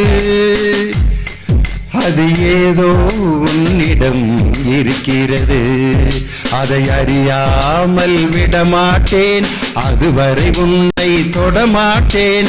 எந்த பெண்ணிலும் இல்லாத ஒன்று, நெற்றி பரப்பில் கூந்தல் முடிகள் உலவுகின்றதே அதுவா, உலவுகின்றதே அதுவா, முல்லை நிறத்து பற்களில் ஒன்று தள்ளி உள்ளதே அதுவா, தள்ளி உள்ளதே அதுவா, ஒவ்வொரு வார்த்தை தவறாய் போனால் உதடு கடிப்பாய், அதுவா அதுவா அதுவா. பல்லு ஒண்ணு தள்ளி இருக்குன்னா எத்து பல்லு, அந்த எத்து பல்லு அவனுக்கு அழகா தெரியுது. அவனுக்கு சில பெண்களுக்கு பார்த்தீங்கன்னா ஒரு பல்லு மட்டும் அப்படி ஓரமா இருக்கான், அதை ரசிப்பான். அங்கட சிரிக்கிறப்ப அப்படி ஒரு சிங்கப்பல்லு இருக்கு பார் அப்படின்ட்டு. முல்லை நிறத்து பற்களில் ஒன்று தள்ளி உள்ளதே அதுவா, முகத்தின் மேலே முடிகள் எல்லாம் உலவுகின்றதே அதுவா, பரட்டத்தலை, அது அவனுக்கு பிடிச்சிருக்கு. ஒவ்வொரு வார்த்தை தவறாய் போனால் உதடு கடிப்பாய், ஒவ்வொரு வார்த்தை தப்பு அப்படி கடிச்சு கடிச்சுட்டு பேசுது. இல்லைங்க மாமா, காப்பி போட்டு தட்டா? இல்லை மாமா. அப்புறம் இல்லை மாமா. போலாமா மாமா? புத்தக திருவிழாக்கு லியோனி பட்டிமன்றம் போலாமா? அது அவனுக்கு பிடிச்சிருக்கு. ஒவ்வொரு வார்த்தை தவறாய் போனால் உதடு கடிப்பாய். ஒவ்வொரு பெண்ணிடமும் ஒரு சிறப்பானதை ஒரு மனிதன் ரசிக்கிறான். அழகுங்கிறது நம்ம மனசுதானே ஒழிய உடல் என்பது அழகு அல்ல. இத உலகத்துக்கு சொன்னவன் தமிழை மட்டும்தான். அன்னைக்கு தமிழனுடைய நிறம் பார்த்தீங்கன்னா கருப்பு. அந்த கருப்பு நிறம் உழைப்பின் நிறம். அந்த நிறம் கருப்பாக இருந்தாலும் சிவப்பாக இருந்தாலும் என் மனதுக்கு நீ உரிமை உள்ளவளாக அழகுள்ளவளாக இருந்தால் போதும் அப்படின்னு ஒரு திரைப்பட பாடல் இலக்கியம் ஆகுமா ஆகாதாங்கிறதுக்கு ஒரு வரியில சொல்லிடலாம். ஒரு நீதிபதிக்கே தீர்ப்பு எழுதுவதற்கு உதவி செய்திருக்கு என்றால் இலக்கை நிர்ணயம் செய்து வாழ்க்கைக்கு வழிகாட்டியது திரைப்பட பாடல். ஒரு மனைவியிடம் எப்படி வாழ வேண்டும் என்று கற்றுக் கொடுக்கக்கூடிய இல்லற வாழ்க்கையை தத்துவத்தை கவிப்பேரரசு வைரமுத்து போன்ற கவிஞர்கள் எழுதிய பாடல்கள். நல்ல பாடல்களை தேர்வு செய்து ரசித்தால் திரைப்பட பாடல்கள் இலக்கியமாகும். காரணம், இந்த புத்தக திருவிழாவில் நான் பார்த்தேன், திரைப்பட பாடல்களை பற்றிய திறனாய்வு நூல்கள் எக்கச்சக்கமாக விற்பனையாகி கொண்டிருக்கின்றன. இன்று தமிழ் துறையில் ஆய்வு கட்டுரைகளை எழுதி கொண்டிருக்கக்கூடிய மாணவர்கள் அதிக ஆய்வு கட்டுரைகள் எழுதுவதே பாடல்களை மையமாக வைத்துத்தான் என்று சொல்லி திரைப்பட பாடல்கள் இலக்கியமாகும். அதை ரசித்து கேட்டு வாழ்க்கையில் பயன்பெறுவோம் என்று சொல்லி எங்களை வியக்க வைத்த நெல்லை நகரத்தின் ரசிக பெருமக்கள் அனைவருக்கும் என் வாழ்த்துக்களை சொல்லி, புத்தக திருவிழா வாழ்த்துக்களை சொல்லி உங்களிடமிருந்து விடைபெறுகிறேன்.